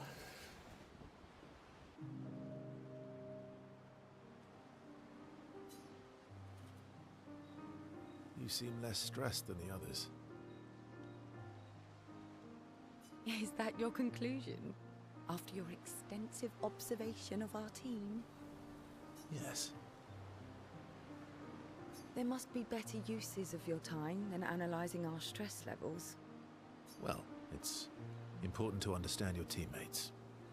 Says the mysterious stranger who has yet to share much about himself. Then consider this my attempt to be less mysterious. Oh, is that what this is?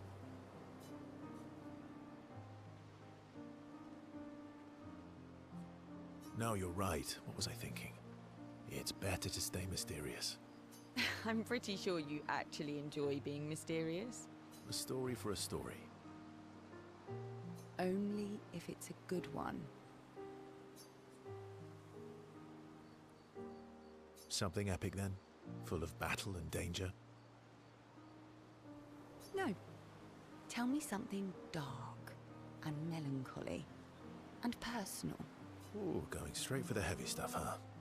If we're going to share, let's share. That's a very like. I'm autistic. I love looking at a piece of media and diagnosing every character as autistic. That's just, you know, the curse I bear.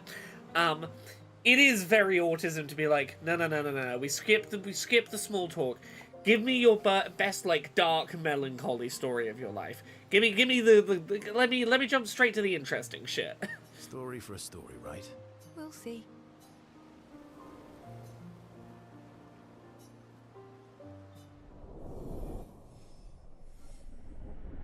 These two have very good vibes together.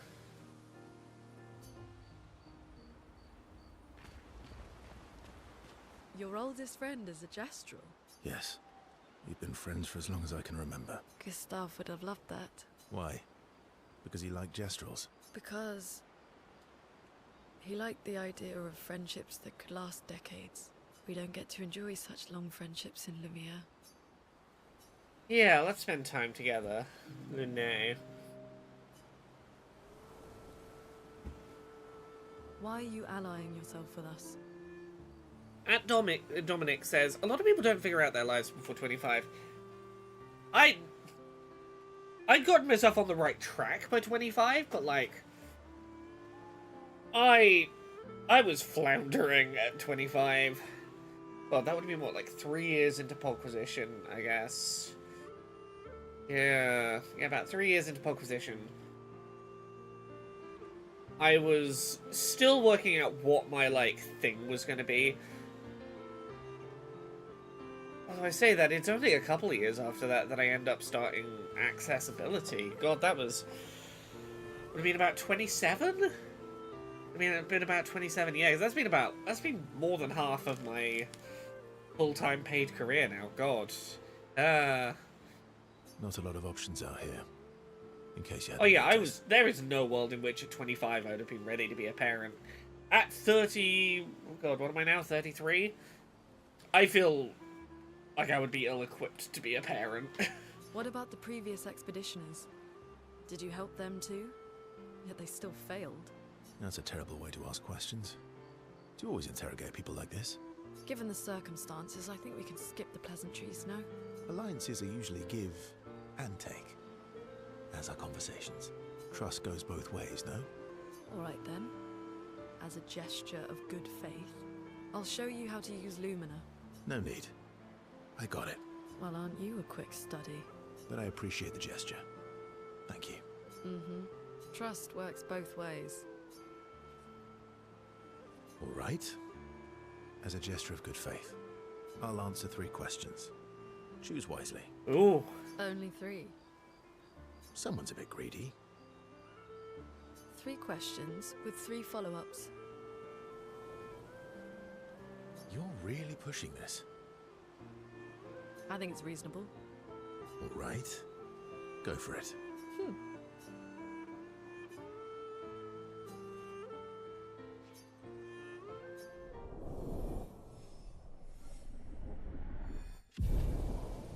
Level 1 friendship achieved.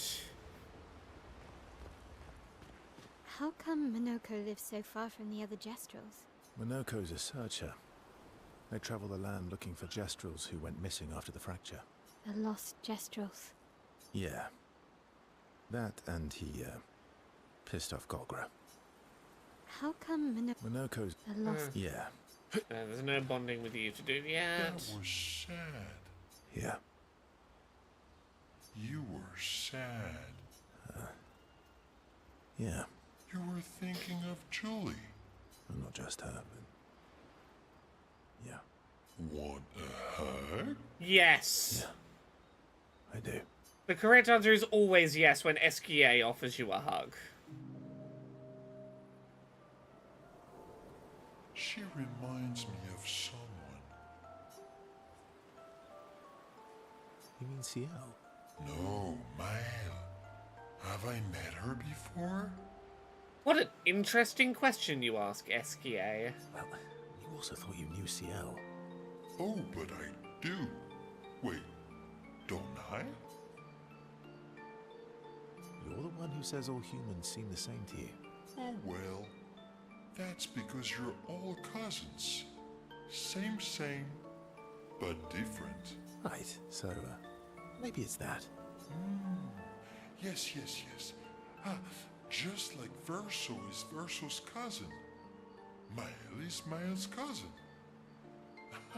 Yes, that's it. How curious of you, SKA. You're so very wise. Yep. Verso the Wise. Oh, great name. Oh, can I be Eskia the Great? No, wait. How about Eskia the Brave? Oh, no. Eskia the Great is better. You're just a big ball of nonsense sometimes, aren't you? That's why we're best friends. Buddies, friends, pals. Okay. Let's do the most important thing. Write in the journal for Gustav's apprentices. If Gustav's not going to be coming home to them, we can at least spend some time writing to honor his memory. She gathers her courage and writes about Gustav's sacrifice, how he laid the trail. He hopes Gustav's apprentices will read this journal someday. I love that Mael takes up writing in the journal on Gustav's behalf. He approaches Lune, wanting to apologize for her behavior on their way to bury Gustav. Hey. okay?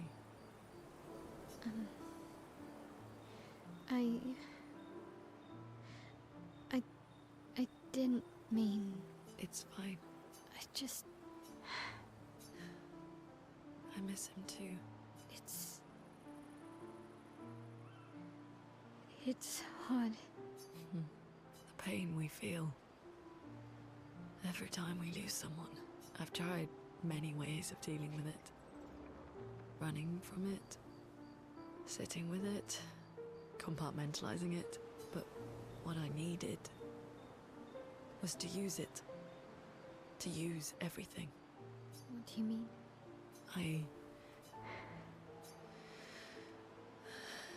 I feel everything. When I'm tired, when I feel hopeless, when I want to just let it all go. I use the pain. I use the fear, the shame, the guilt, the anger. I use it all to keep going. To make sure Lune. I can almost feel them beside me. Especially when I use Chroma. I feel their presence, their closeness. And they help me. You feel Gustav? Yeah. I do. I'd like to feel him with me too. You have an affinity for Chroma too. Try it.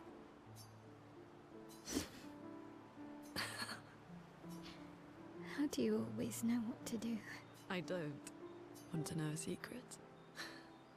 I have no idea what I'm doing.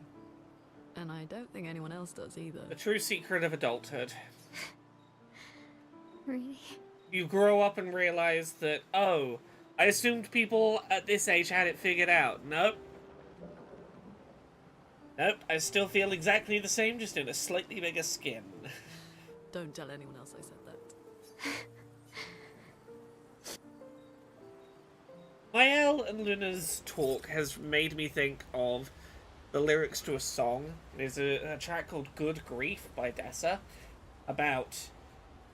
well, the chorus is, they say there's good grief, but how can you tell it from the bad? Maybe it's only from the fact that good grief's the one that's in the past.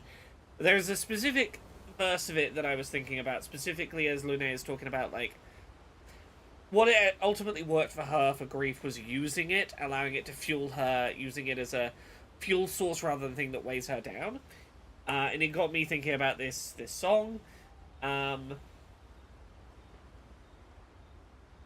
This time my best wasn't good enough. Well, fuck it, usually it is. The air got a little rough, took out the fuselage, the engine and both wings. But I'm willing to work for this, just show me where to dig. I'm ready to hurt for this, I know exactly what this is. I want that good grief, the one that heals me, the one that leaves me clarified by fire when I'm burned clean. Tempered by light and heat, and by the dead of morning I'll be better for it, and then fortified I'll rise. Sometimes you just gotta let it burn you down and then be your fuel source. You've gotta go through the heat to be tempered by it. And the idea of a metaphor around, like, being a blade tempered by heat and ultimately coming out stronger as the grief has to weaken you in the moment to solidify you stronger and to be the thing that makes you powerful and strong going forward is, like, a very powerful thing to think of.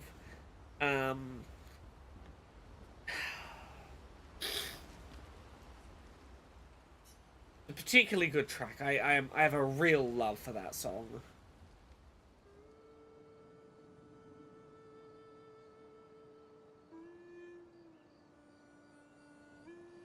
Maybe we give it a listen on stream as we head toward our next random battle, while we're not doing plot Contingency soon. plans. If we fail, Expedition 32 will need every bit of information we have. Right, but how are you going to get it to them? I asked the Gestrals for help. Smart.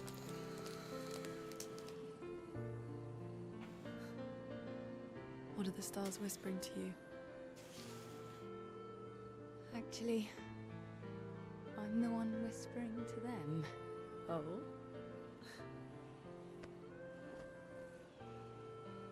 It's something my dad and I used to do. When I was scared, or anxious, or even when I was happy, he'd say, share it with the stars. When it's hard to talk about things, the stars will understand.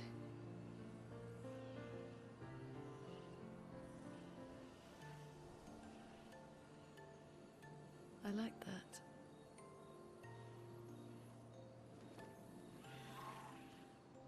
Yeah, as someone who's He been talked to the stars a lot after he was a gone. professional writer for a decade, I still feel I like I have remember. no idea what I'm doing half the time. The night we first met. At the Crooked Tower. Right. After the gommage.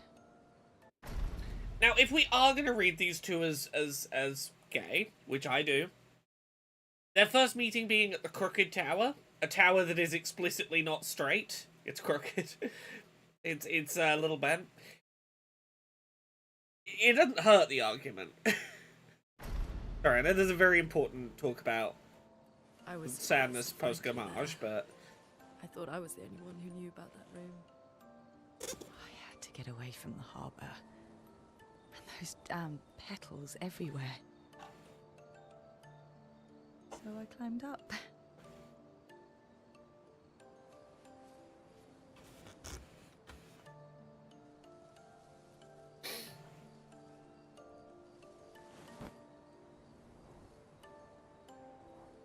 are they, you know, visitors of the Crooked Tower? It wasn't logical. But parts of me really believed my parents and their expedition had succeeded.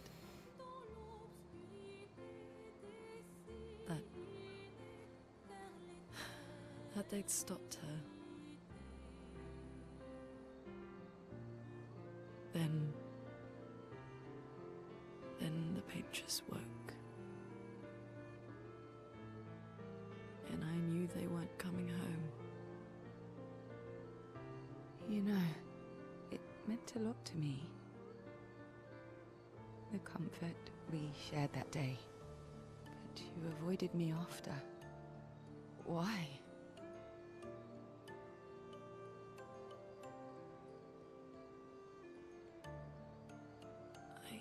It wasn't personal. I cut a lot of people out of my life. Okay, not personal.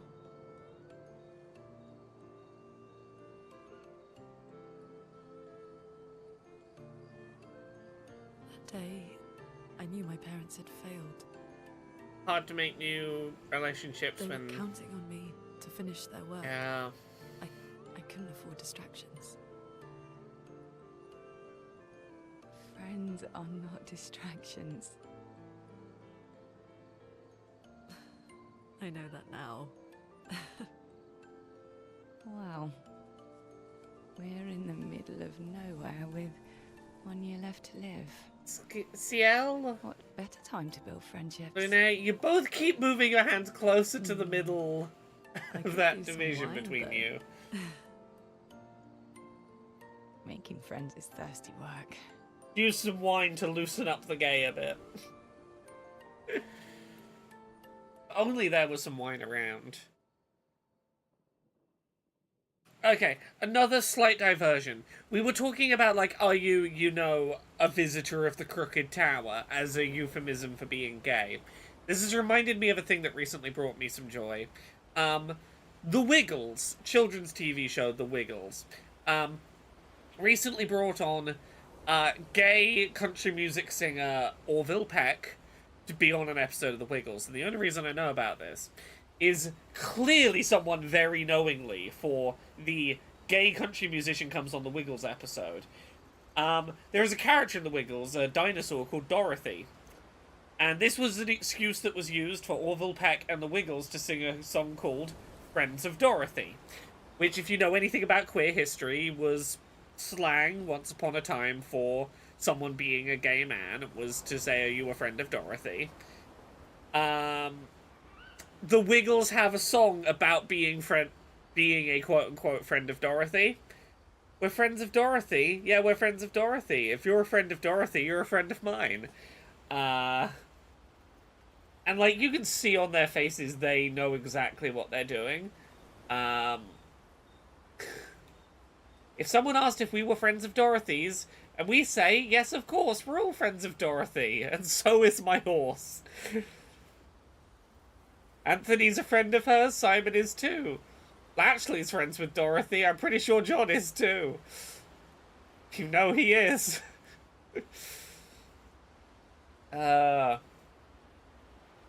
It's a real beautiful track for sneaking some queer history into children's TV.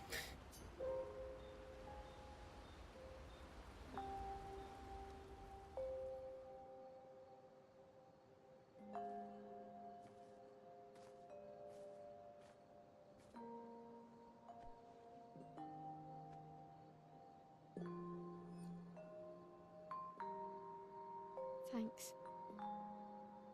It really was a beautiful place. Glad you liked it. We've buried friends there too. Ooh, Royal Spider, I'll get to that in a second. You're right. About condolences. We offer them because we don't know what else to say, but there's no comfort there. No. All we can do is carry them with us. I guess.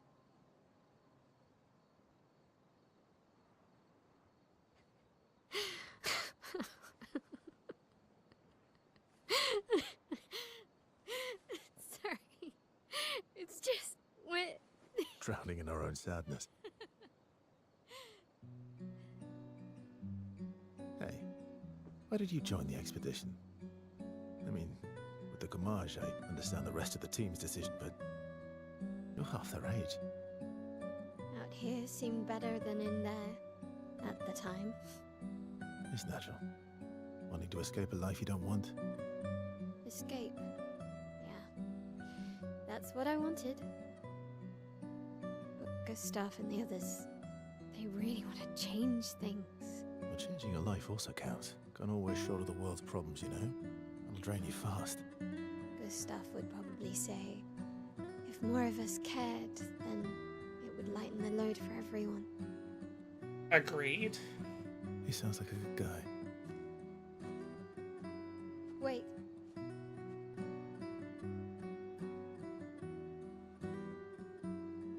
I kept Gustav's, so you can have mine. You'll need one if you want to be an official member of our merry crew. I gotta say, I didn't take you for an official kind of person.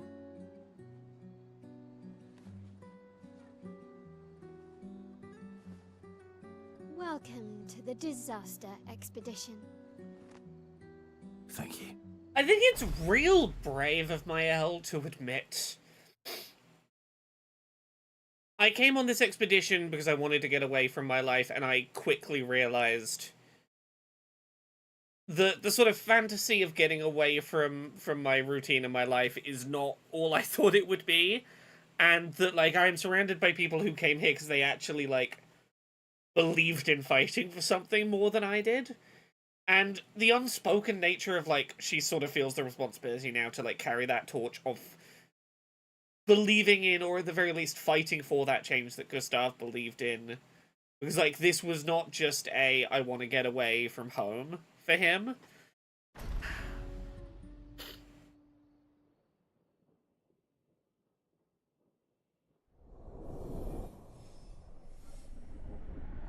Hooray! Level 1 with Mael.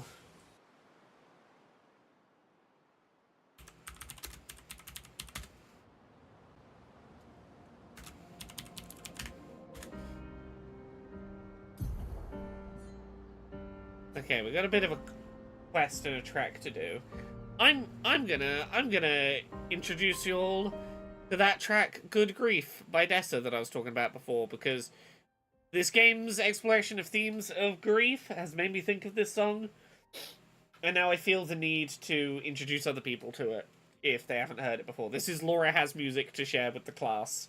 You know what, let's go with a live performance of it. Let's go with this one.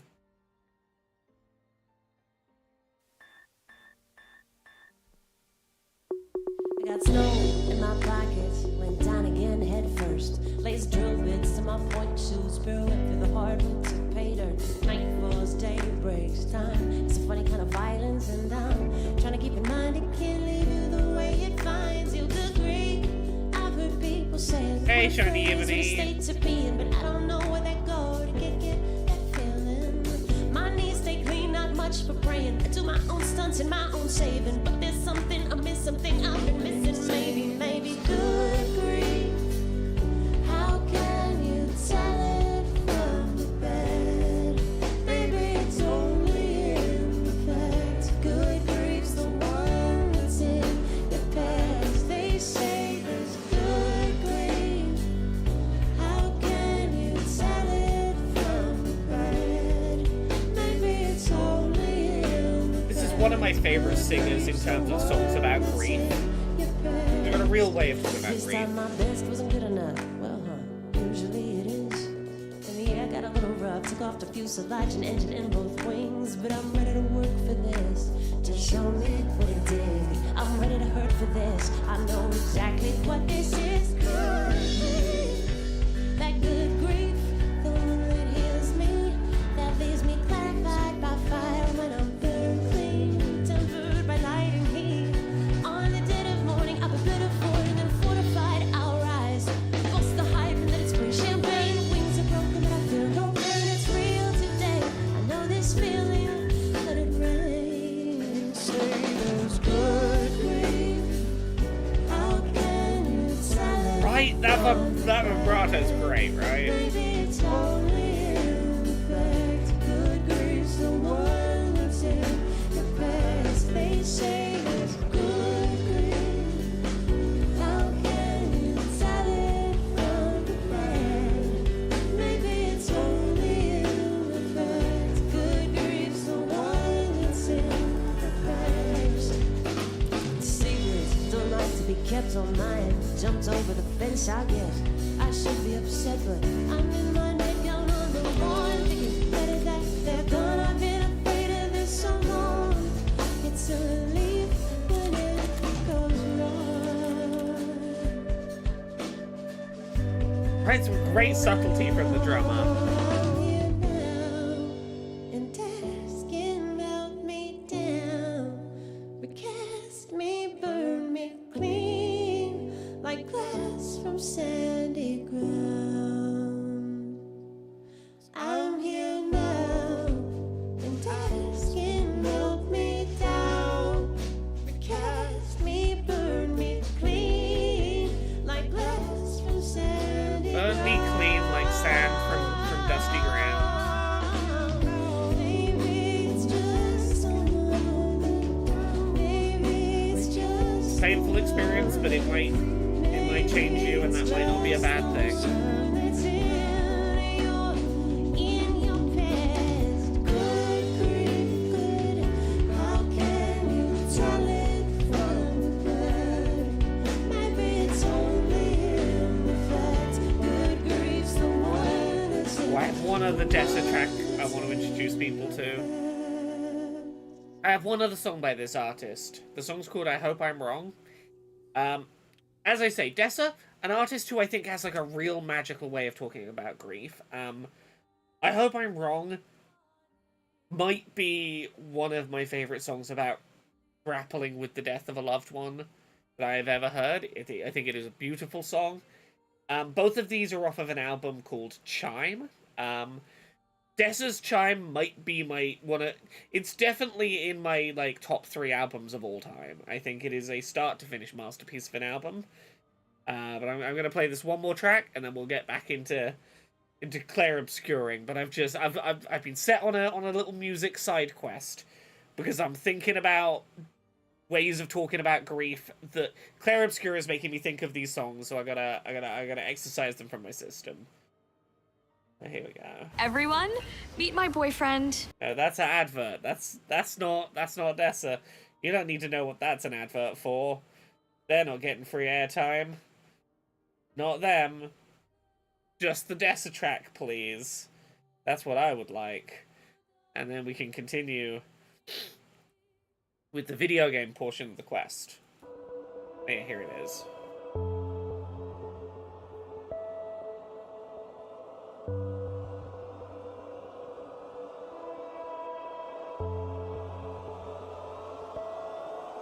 I hope I'm wrong. I hope you're up there after all. I keep your diamond ring on my necklace. I don't keep much close to my chest. Poured a little bourbon out for you. Got scolded on the porch for wasting booze. Said it was something kids my age do. Dan got up, poured some too. Choked up, riding in the backseat. Dad at the wheel, staying tough if you ask me. He's always at his best when the blade's right up against his neck. When the shit goes wrong, man comes correct. It gets no better than the way you went. Money in the bank, sun's around your bed. I know I should feel lucky, but I'm just feeling spent. Last thing you said was you'd be watching out for me, and we both know that I don't believe that to be true. String of beads to me, rosary to you.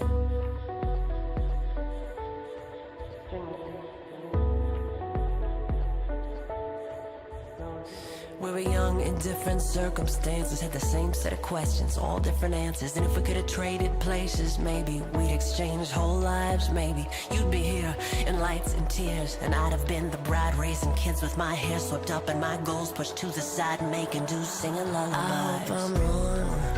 I hope you're up there after all. I keep your diamond ring on my necklace. I don't keep much close to my chest. Poured a little bourbon out for you. Got scolded on the porch for wasting booze. Said it was something kids my age do. Dan got up, poured some too.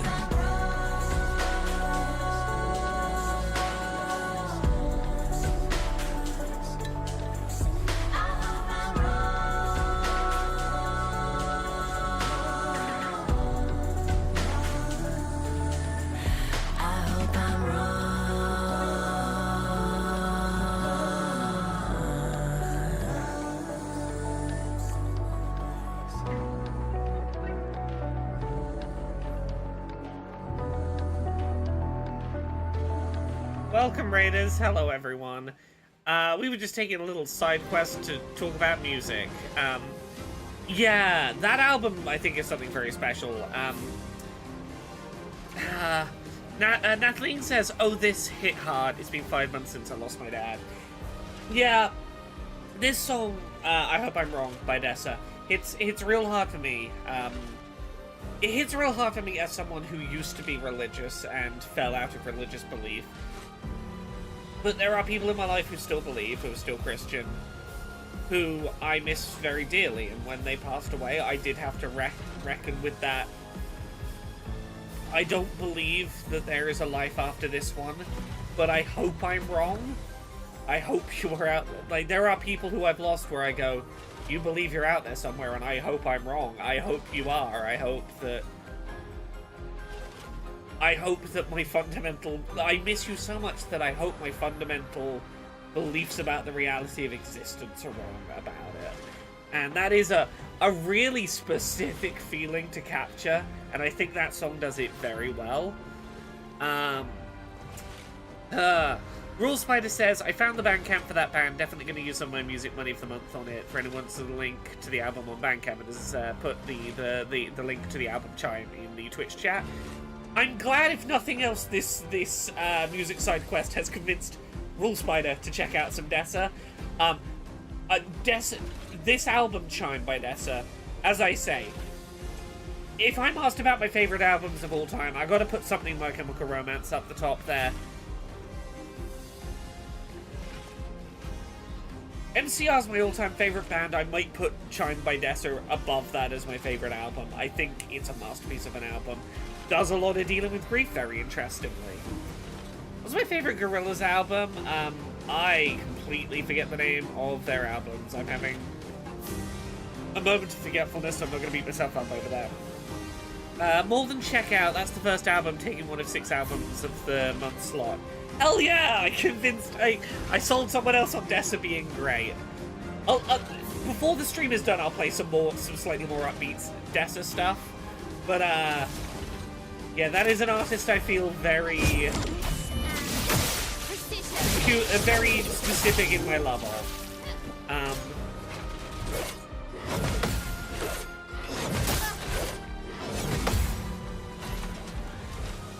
Yes, Dessa is an artist I found through the weather segment on Welcome to Night Vale.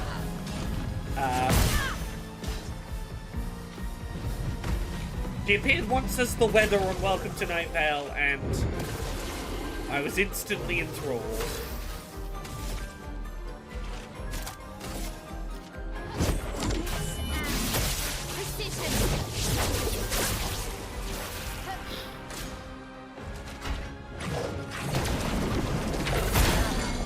I got stuck. Fuck it. Yeah, my plan originally had been, I'll put on that Dessa track while doing random battles in the world, and then I forgot that there's such a huge music rhythm element to the battles in this that really I was not going to be able to listen to Dessa and also do turn-based fights. Oh. Come on.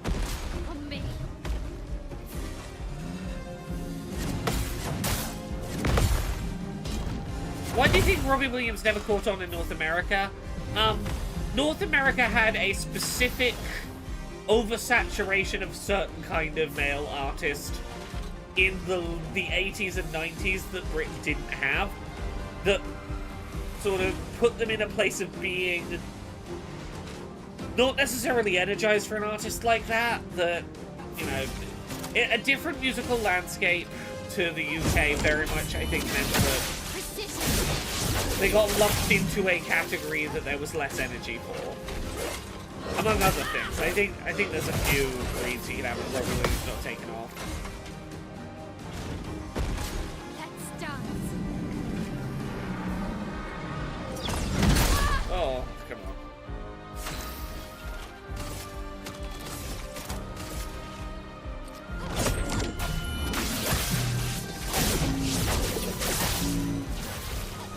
Oh, you're so sturdy, friend. What happened to your party members? I put them away. I am soloing these fights. Except, currently I'm stunned, so I'm not. But, I've been making a Mael is overpowered solo build. It's not looking that overpowered right at this moment, I recognize, but that's because I'm stunned and I can't do any blocking right now. I have stacked Mael with a bunch of bonuses where, if she's the only party member, she gets a shit ton of bonuses.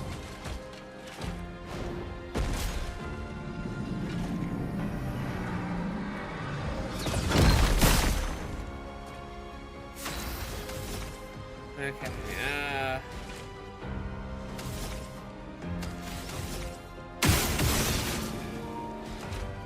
oh, controller, battery, power, I require you. Okay, Rule Spider, yes. Rule Spider was talking earlier about, there was a turn of phrase used that might have meant something gay.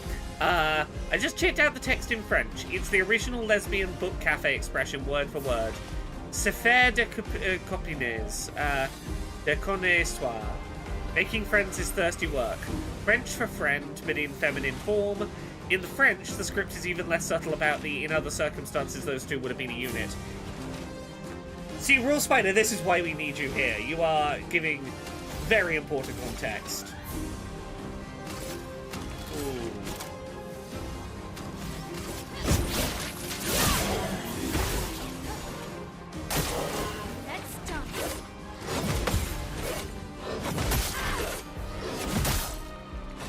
Ah, come on. Alright, you gotta get better at this.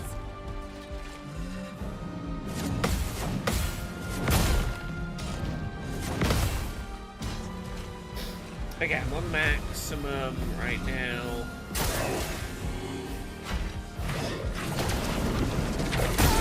Ah, so close, so close. Screw it, we'll send the backup party members in. Careful now.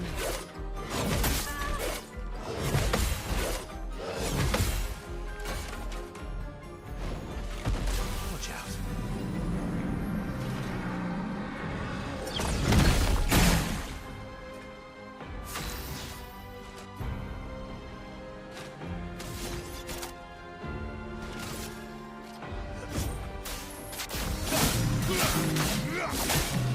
A storm is coming.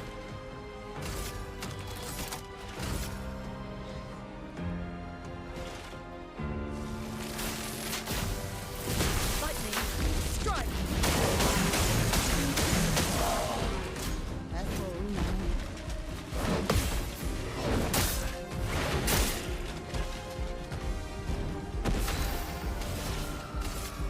Here's your card.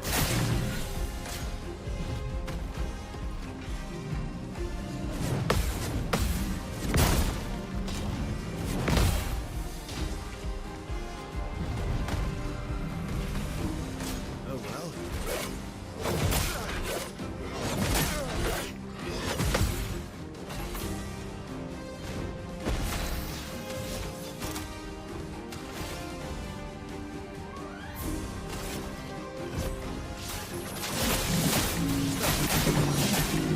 Not in a beating you over the head type of way, but yeah, the French script for that whole scene is way less subtle than in English. It's very much, this world being what it is what splits them apart, nothing else. Yeah.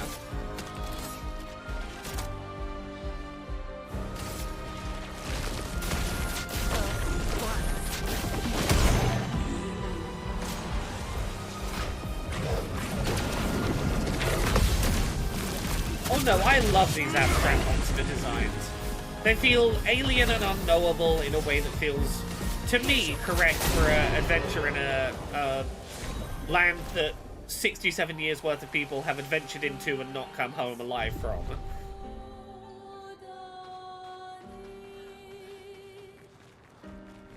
Okay, where am I heading? I'm heading...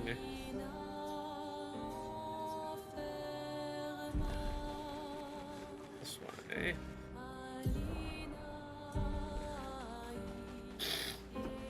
Let's go this way.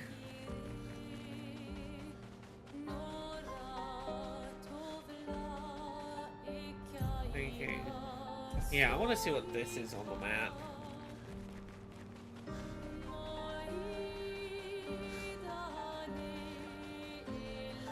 Oh, while we're exploring, I'm throwing one more Dessa track on. Which do I go for? Do I go which of my do I go for my protesty anger track, or do I go for the pump myself up I can do anything track? 5 out of 6. 5. Let's get 5 out of 6. This is the one I use to make myself feel like I can take on the world. We use this while we explore. Tuck this on for a sec. You can feel it in the air. No, ads. Go away, ads. Go away, advertisement. No, more advertisement. This one's for mayonnaise. Go away, mayonnaise. You are not a wonderful piece of music.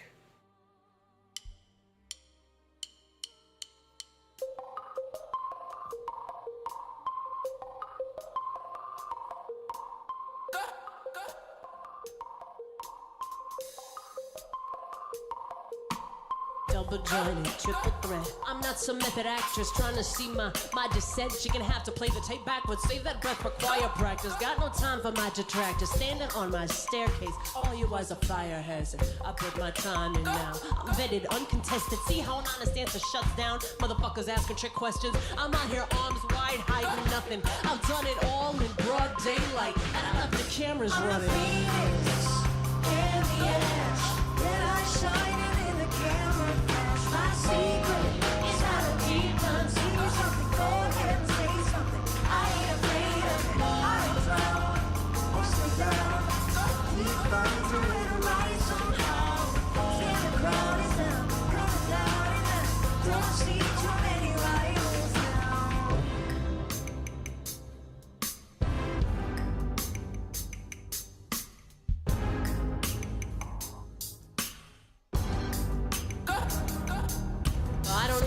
agenda. I just tell the truth. Let it off the leash, don't touch it. It knows what to do when I'm running a tight ship. Every deckhand here has a 5-year plan and an ice pick. They can write code, they can drive stick. I got an active on you and a high kick. Don't blink, I don't block, I'm a bleeder. All I do is hit. And I run them all, but I'd say I take 5 out of 6. Clock's running, but a glove up. If you insist, okay, let's see who's really counting cool and who's been counterfeit.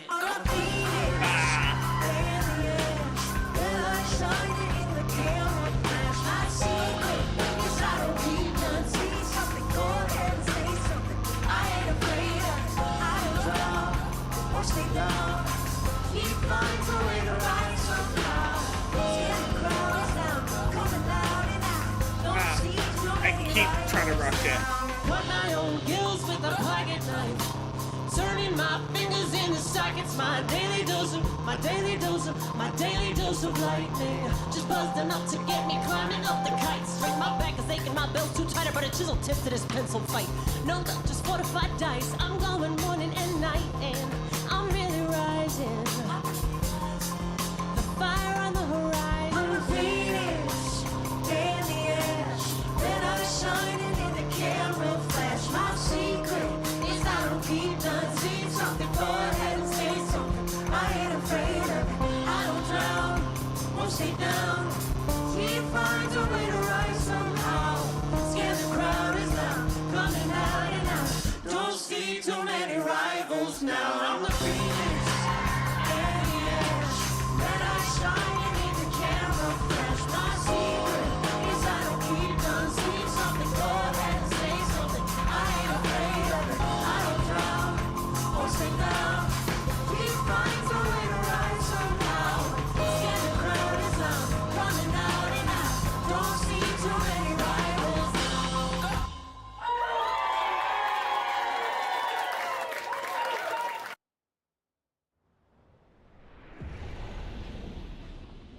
Yeah, there's a bunch of stuff I'm supposed to be collecting in here, isn't there? Oopsie. Choo! Ah. Hello, I'll talk to you properly. The night must be met with courage. Crafted beast, radiant yet fearsome. Will you put an end to her night?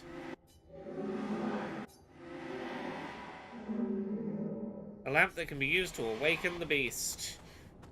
Haha! An Expedition Zero flag in a zone full of paintings. You don't say. You don't say. You don't say. Ah,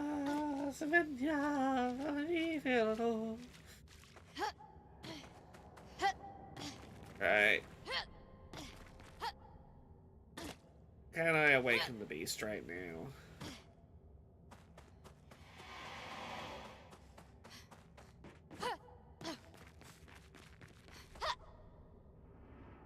Oh, I need to. Come on, one more try. I have the thing.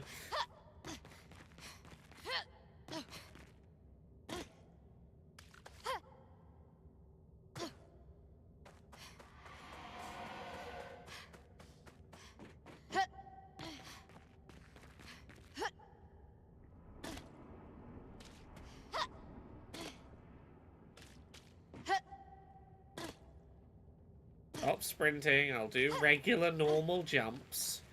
Like a sensible player.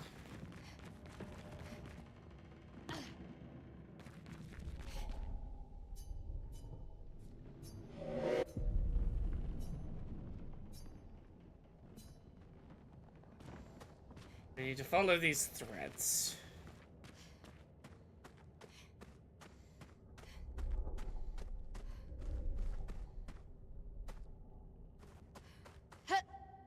Nope. Ah!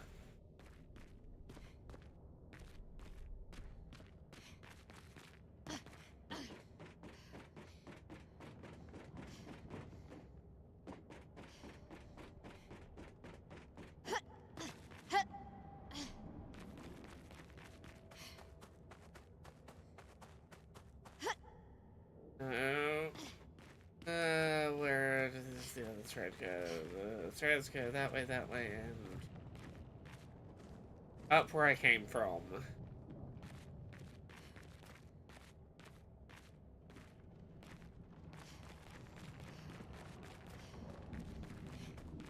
Oh, I have one of the parts. I need to go find the other entrances and get the parts from the other entrances, I think is what I need to be doing.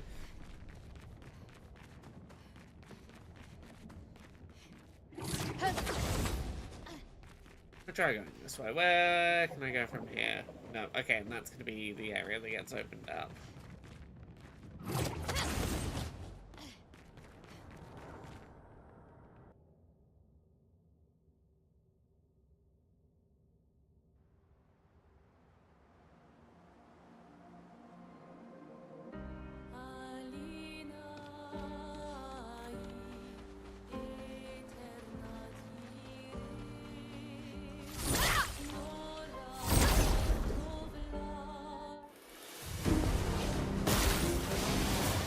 Today's Wednesday, isn't it?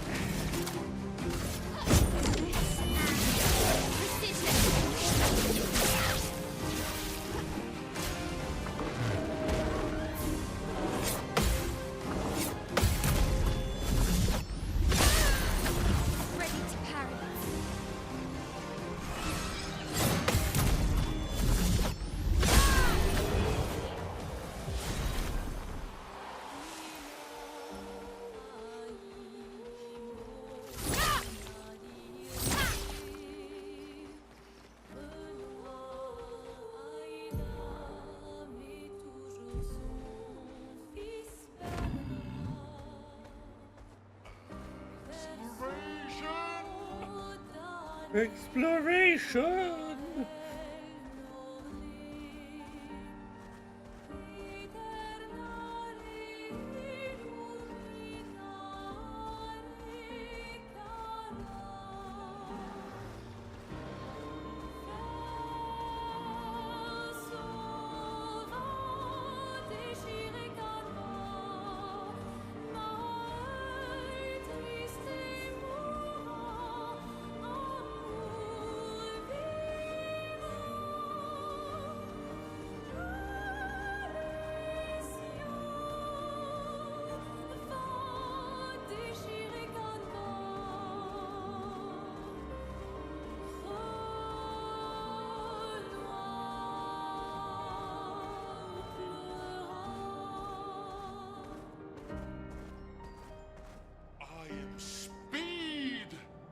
Thursday, the 8th of May. Holiday, at least for those of us in France. 8th of May is a day off for everyone. Ooh, lovely.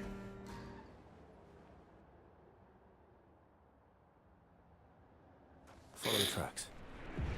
Lead us to Monaco. A train. Gustave would have liked to see that. Is it true before the fracture, Lumiere had trains running throughout? Yeah, more autistic characters are. Always running. Gustave would love trains. Running. Yes.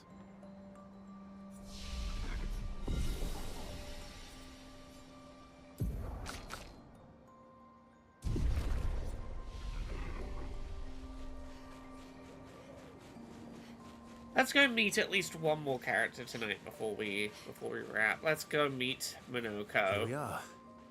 Monoko Station. Is that a Grundis? I knew it. They're real too. Hello, security guard. Look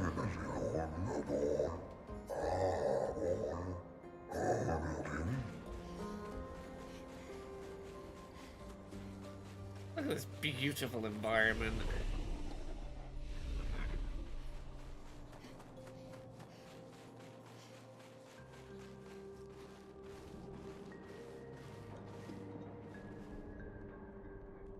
If Monoko's not here, that means...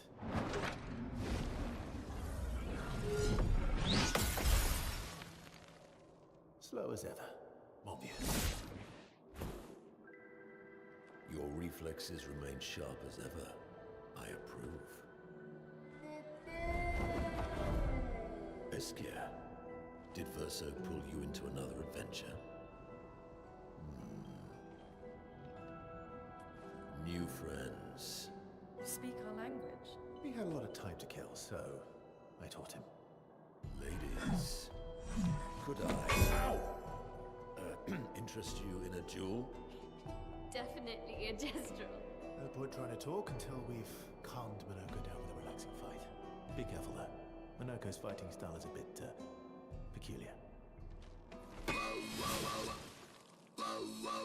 Oh, Minoko. Minoko's fascinating.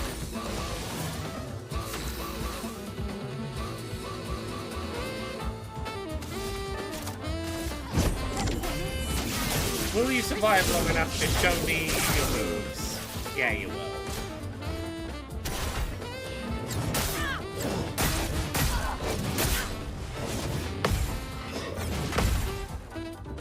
Minoko transforms into other enemies! He steals their feet and uses their feet to transform into copies of them. Minoko is apparently named after a studio employee. The employee is a dog whose position is the happiness manager. There are dog barks in Minoko's theme. Ah. Let's dance.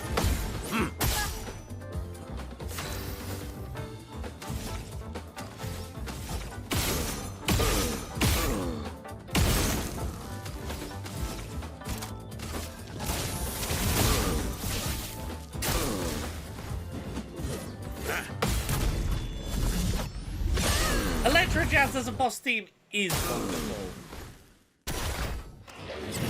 Even if occasionally the music breaks in this boss fight, and I don't know why. More than once I've broken the music in this boss fight and had to do it in silence. I think it's because I acknowledged how good the Electro Jazz was. Let's dance.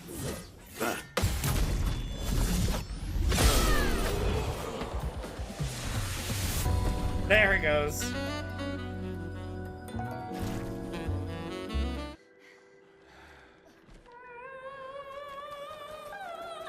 Oh.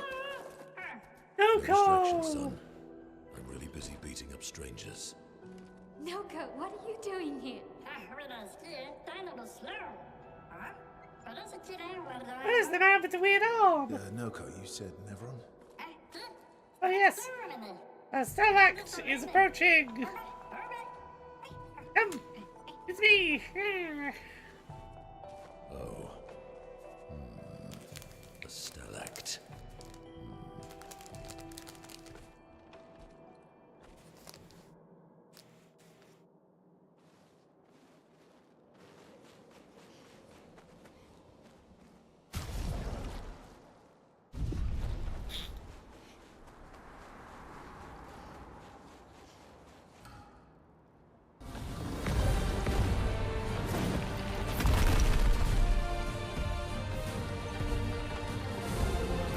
Friends of Verso, as honored guests, the first fight is yours.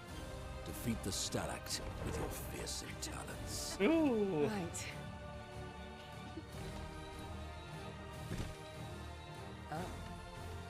You're serious? Yes, he is.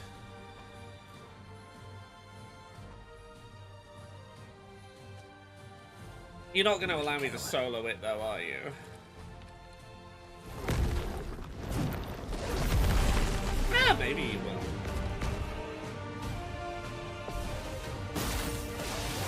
Now we learn about gradient attacks. Verso, why aren't you using gradient attacks? Had any pointers from the one sitting on his lazy ass? You didn't teach them, did you, you lazy old fart? Very well. I shall generously Spill my some wisdom. Using AP fills up a whole new meter that can be used for special attacks. Such as this one.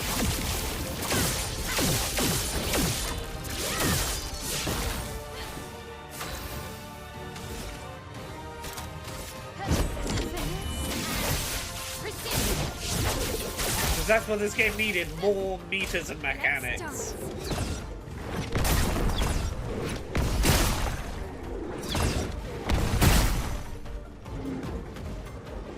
I mean, it kind of is just limit breaks, yeah. But like, cool new limit breaks.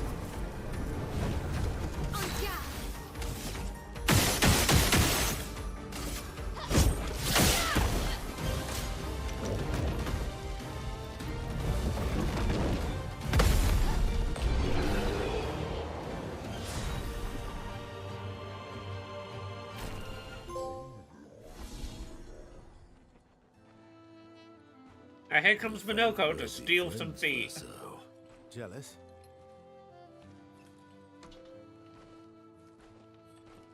Steal some feet. Steal some feet. Steal some feet. What are you doing? Just need the foot. Aha! Ah! Feet! He transforms by collecting Neveron feet. Don't ask me how it works. I've never understood. Don't ask about it. He takes feet. I don't ask questions. Now that we've had some good battles to warm the spirits, to what do we owe the pleasure of your company? We're heading for Old Lumiere. Okay, bye. Hey, come on. Hey. Hey, look. I know we failed before, but look, you doofus. Don't you recognize her? Of course I do. Then you know what that means. This is our shot. It might be our only shot. This is your only shot. Out of the question. I will never join you again. There will be a lot of fighting, though. Oh yeah, that's true. Yeah, it's true. There will be a lot of fighting. Exactly. Count me in then. Good. Good. I love these two. Like, good. Yes. Good. Yeah. Good. Oh, you are. Their lad banter is very good. Also, yes, the fact that your limit break doesn't take up your turn, very important. As a responsible parent, this is a superb idea. Oh, he's gonna be the most famous Let us Noko go in all of Old to Lumiere. Old Lumiere. Oh.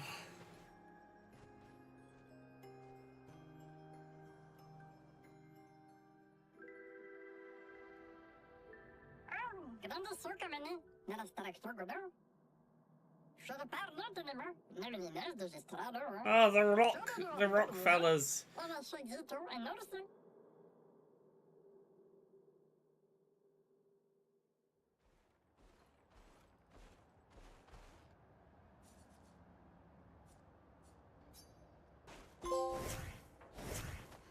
Gonna bother with this tutorial. I know his whole deal. We're gonna head north, and I think this is about where we're gonna leave it, probably, for today. I think we're gonna head out into the overworld. There might be an enforced stop at the camp here. But if not, we'll probably... Yeah, okay, if this is our stopping point, I will voluntarily head to the camp, see if there's any conversation to have, and then we will reconvene, probably on Friday.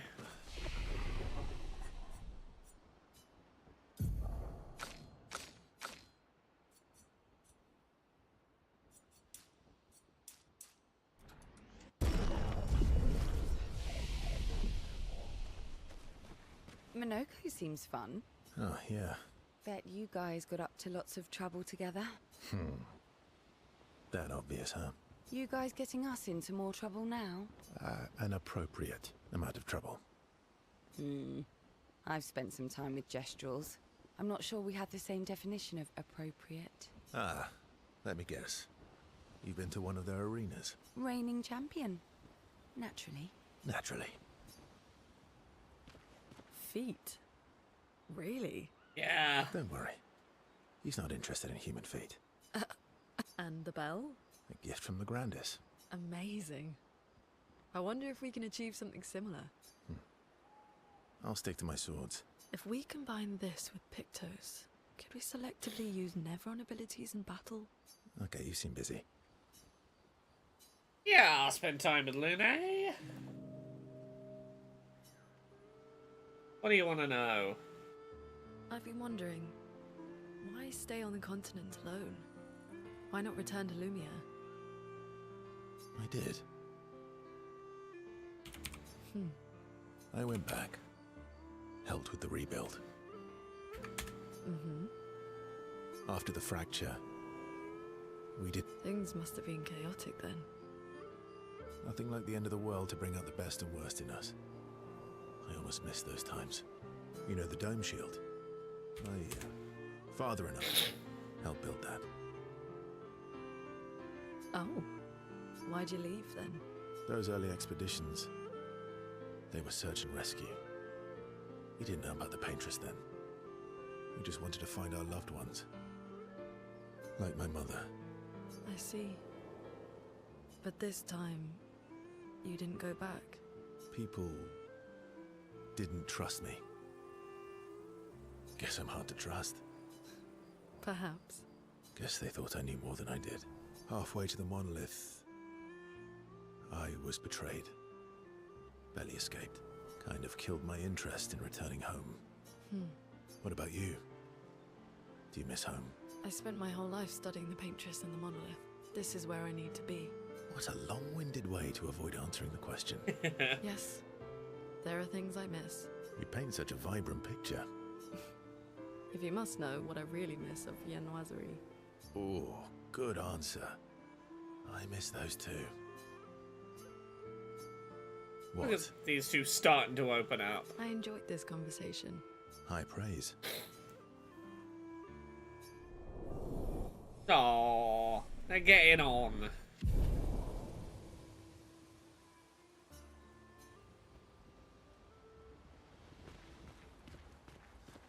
The Grandis is so gentle. They can take care of themselves. Really? They've got their bells. Is that a place, Don't just worry. a place to buy croissants? Is that what, essentially what that place was? What do the bells do? Ringing the bells makes the Nevrons flee. Although, it only works on Nevrons with ears. Well, now I'm worried. Yeah. Yeah, let's spend time with Mael.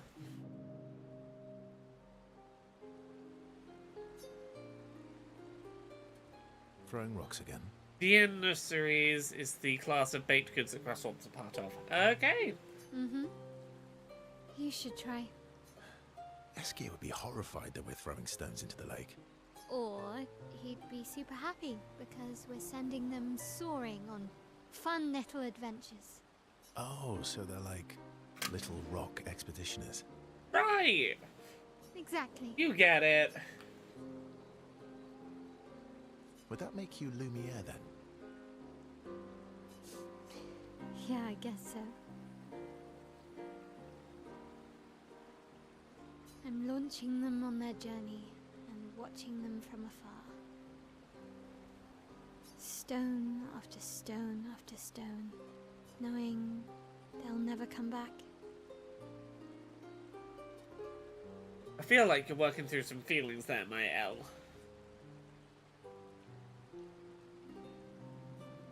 Poetic, but kind of depressing for a 16-year-old. Well, reality's depressing. I can't deny Is that. that what you're writing in your notebook all the time? Depressing poetry. It's not all depressing. Why, what do you write about? You don't seem like a sunshine and rainbows type. Mostly poetic insults to use on Monoko. I'm currently comparing him to the backside of an owl. Actually, writing is cathartic for me. It helps. Getting the thoughts out of my head and onto the paper. Giving shape to my feelings. Welcome to the reason I became a writer. Can I see? Do I get to read yours? Mine's kind of personal. Well, so is mine. It can't be as bad as anything I was writing at 16, Mael, I promise you. Yeah, but I bet you secretly want people to read it. Okay, fine. I'll let you read mine. I dread the day If that someone I get finds, to read like, yours. an archived Wayback Machine version of the old Bebo page I used to write depressing emo poetry on. The internet is forever, and someone out there somewhere could... Someday someone could track it down. I sure did try and write some poetry when I was a teenager. Okay, deal. Be kind, though. Yeah, I can't promise that.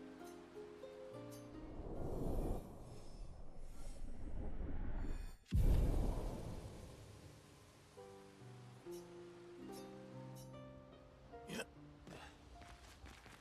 Grandis is so They can take care. Really? No. What No. did the bell? Ringing the bell. Bam, Although, didn't mean to Oh, click on no. you. yeah. Okay. Momo is Momo, and Nono is Nono. Then we've got Lulu, Mai Mai, and Sissy. I don't think they'll like that. You sure you don't want to be Verver? Verver. Be Be Verver. Go on, Verso. Be Verver. That armband looks nice. It does. Yeah, I guess it's official. We're part of the disaster expedition now. What's up with you? So, you want an armband too? Maybe. You barely have arms. That's kind of rude. SKA's arms are bigger than you, Verso. Also, I love that SKA went in a bit of a huff of a mood. I don't know how to express my feelings. I'm just gonna go. I'm just gonna blow a raspberry. Not true. Anyway, I want a headband. Your head is humongous. You're gonna need so much cloth.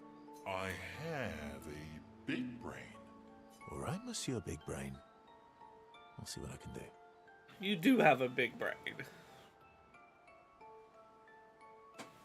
The biggest brain. Happy now? Ooh, this is the nicest thing ever. Verso has given SKA the greatest gift ever. SKA is overcome with emotion. Ah.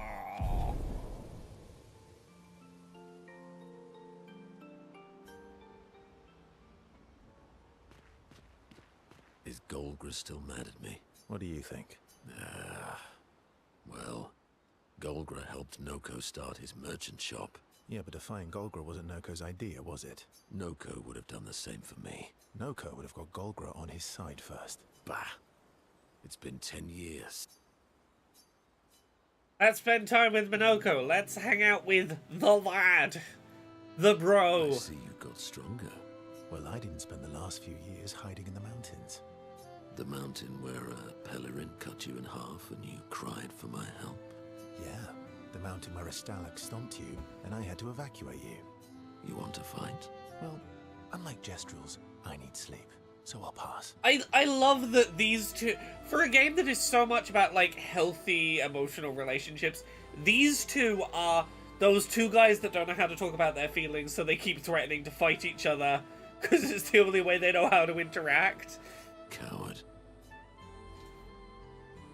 Have you seen how weak you are now? I'd beat you blindfolded. In the mountains, I have learned inner peace. These petty provocations do not work on me anymore. I've missed our little excursions. Yeah, you do too, I know. Remember our first battle against the duelist? Sure do. We got our asses kicked pretty hard. And this one time we tried to swim to the Red Tree Island and you got eaten by that snake. Oh yeah, it turns out living inside a snake's belly is possible when you're mortal. Carving my way out was a nightmare though. Remember that time you got stuck under a building for a year? And you thought I went back to the village, so you abandoned me. Good times. Minoko and Verso fall back into the familiar pattern of their camaraderie. This is just how they are. Sort of make fun of each other losing fights. Good times indeed.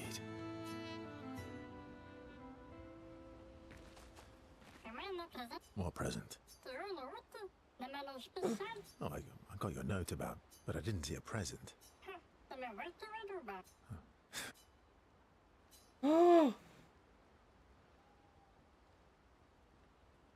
I missed in my first playthrough that Noko is a character I can have social hangouts with. How did I miss the Noko hangouts? Oh, I know how I missed the Noko hangouts. Oh no. How's my favorite not a patat? I'm still your favorite, am I? Oh, I'm still your favorite, am I? Because you've taken a real shine to my L. You're the one who asked me to make friends. Fair enough. So tell me, patat to not a patat. Why are you tagging along? Really? What do you mean? If I'm going to be the greatest merchant of all time, I need to find some treasure. I don't believe you. Don't tell Minoko I said this, but you were and still are the greatest searcher of all time. And you know there are more lost Jestrels out there. Why be a merchant? Why go to old Lumiere? Mare? Lots of other searchers now. Just because I'm the greatest of all time doesn't mean I want to do it forever. No? You know this. Forever the same sucks. True. All right, all right. I need to keep Minoko out of trouble. Minoko's all grown up now. And it's your turn to be the patat. So eloquent. Oh, I missed out on these the first time through. Ah, good thing I'm replaying. Hell yeah.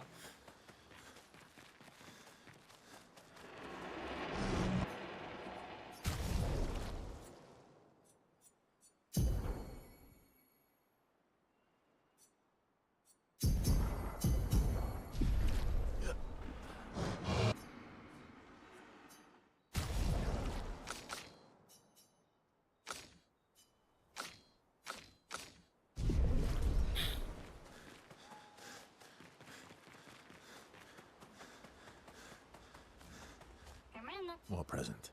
Ah, But I didn't spam, spam, spam.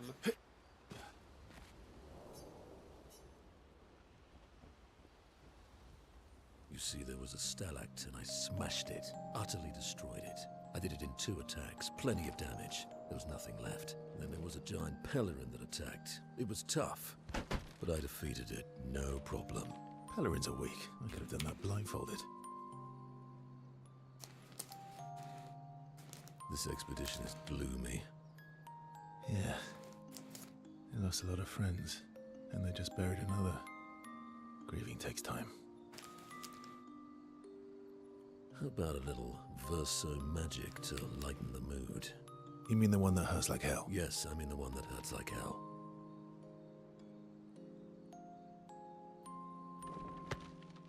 All right, I'll do it.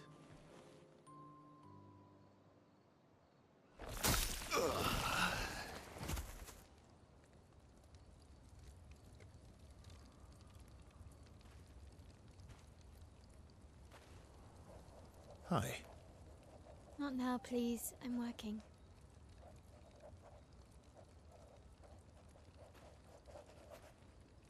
Hi. Oh, Verso, there you are. How did... Oh, fuck, oh my... wow! What is that? Hi. I'm a pair of legs that can talk. Verso? We're both Verso. You are so ridiculous. Wait, how can your legs talk? Ah, yes, I'm quite proud of that. Took a lot of training. Does it? Does it hurt? No, it doesn't. Did you cut yourself in half? Did Minoko cut you in half? Do you heal from the top or the bottom? Or do you have to bring the halves together? Hey, can you control the process? So, if you're cut in half, does that mean you can be in 2 places at once? Can you go scouting with Minoko with your lower body, while your upper body stays here and talks to us? Well, yeah, you see, I can go hunt Nevrons with my top half, while my bottom remains here cooking meals. Back in the days, that's what we used to do. Can I... Are you... Yeah, my hair is... All that pain just to put a smile on their faces. Verso, aren't you getting too attached? Oh, right, the feelings.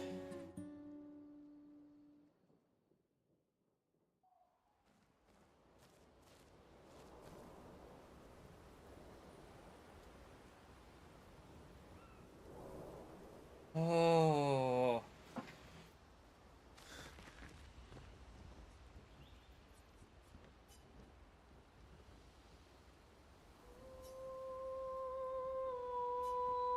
It writes about their encounter with Minoko and how exciting it is to travel with the Gestrel. Perhaps Gustav's apprentices will read this journal someday. Okay, we've got more hanging out to do.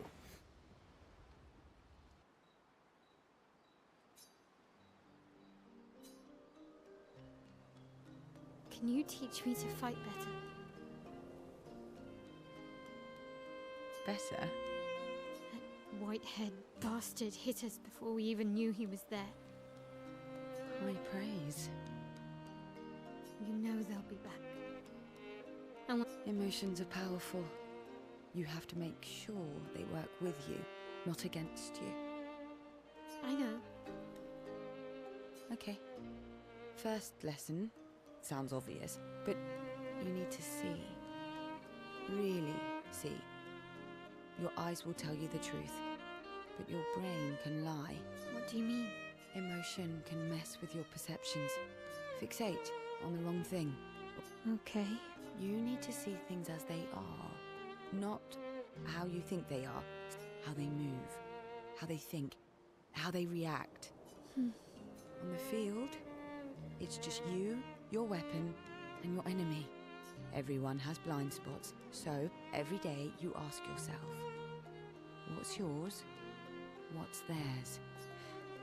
Thought this would be more of a technique lesson. Hey, that is very important technique to have. Ah.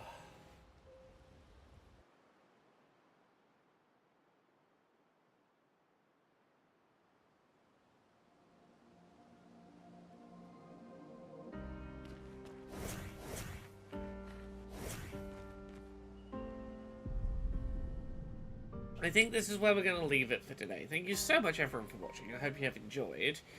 We will be back with another stream of Clair, Obscur, Expedition 33 on Friday. I'll see you all then.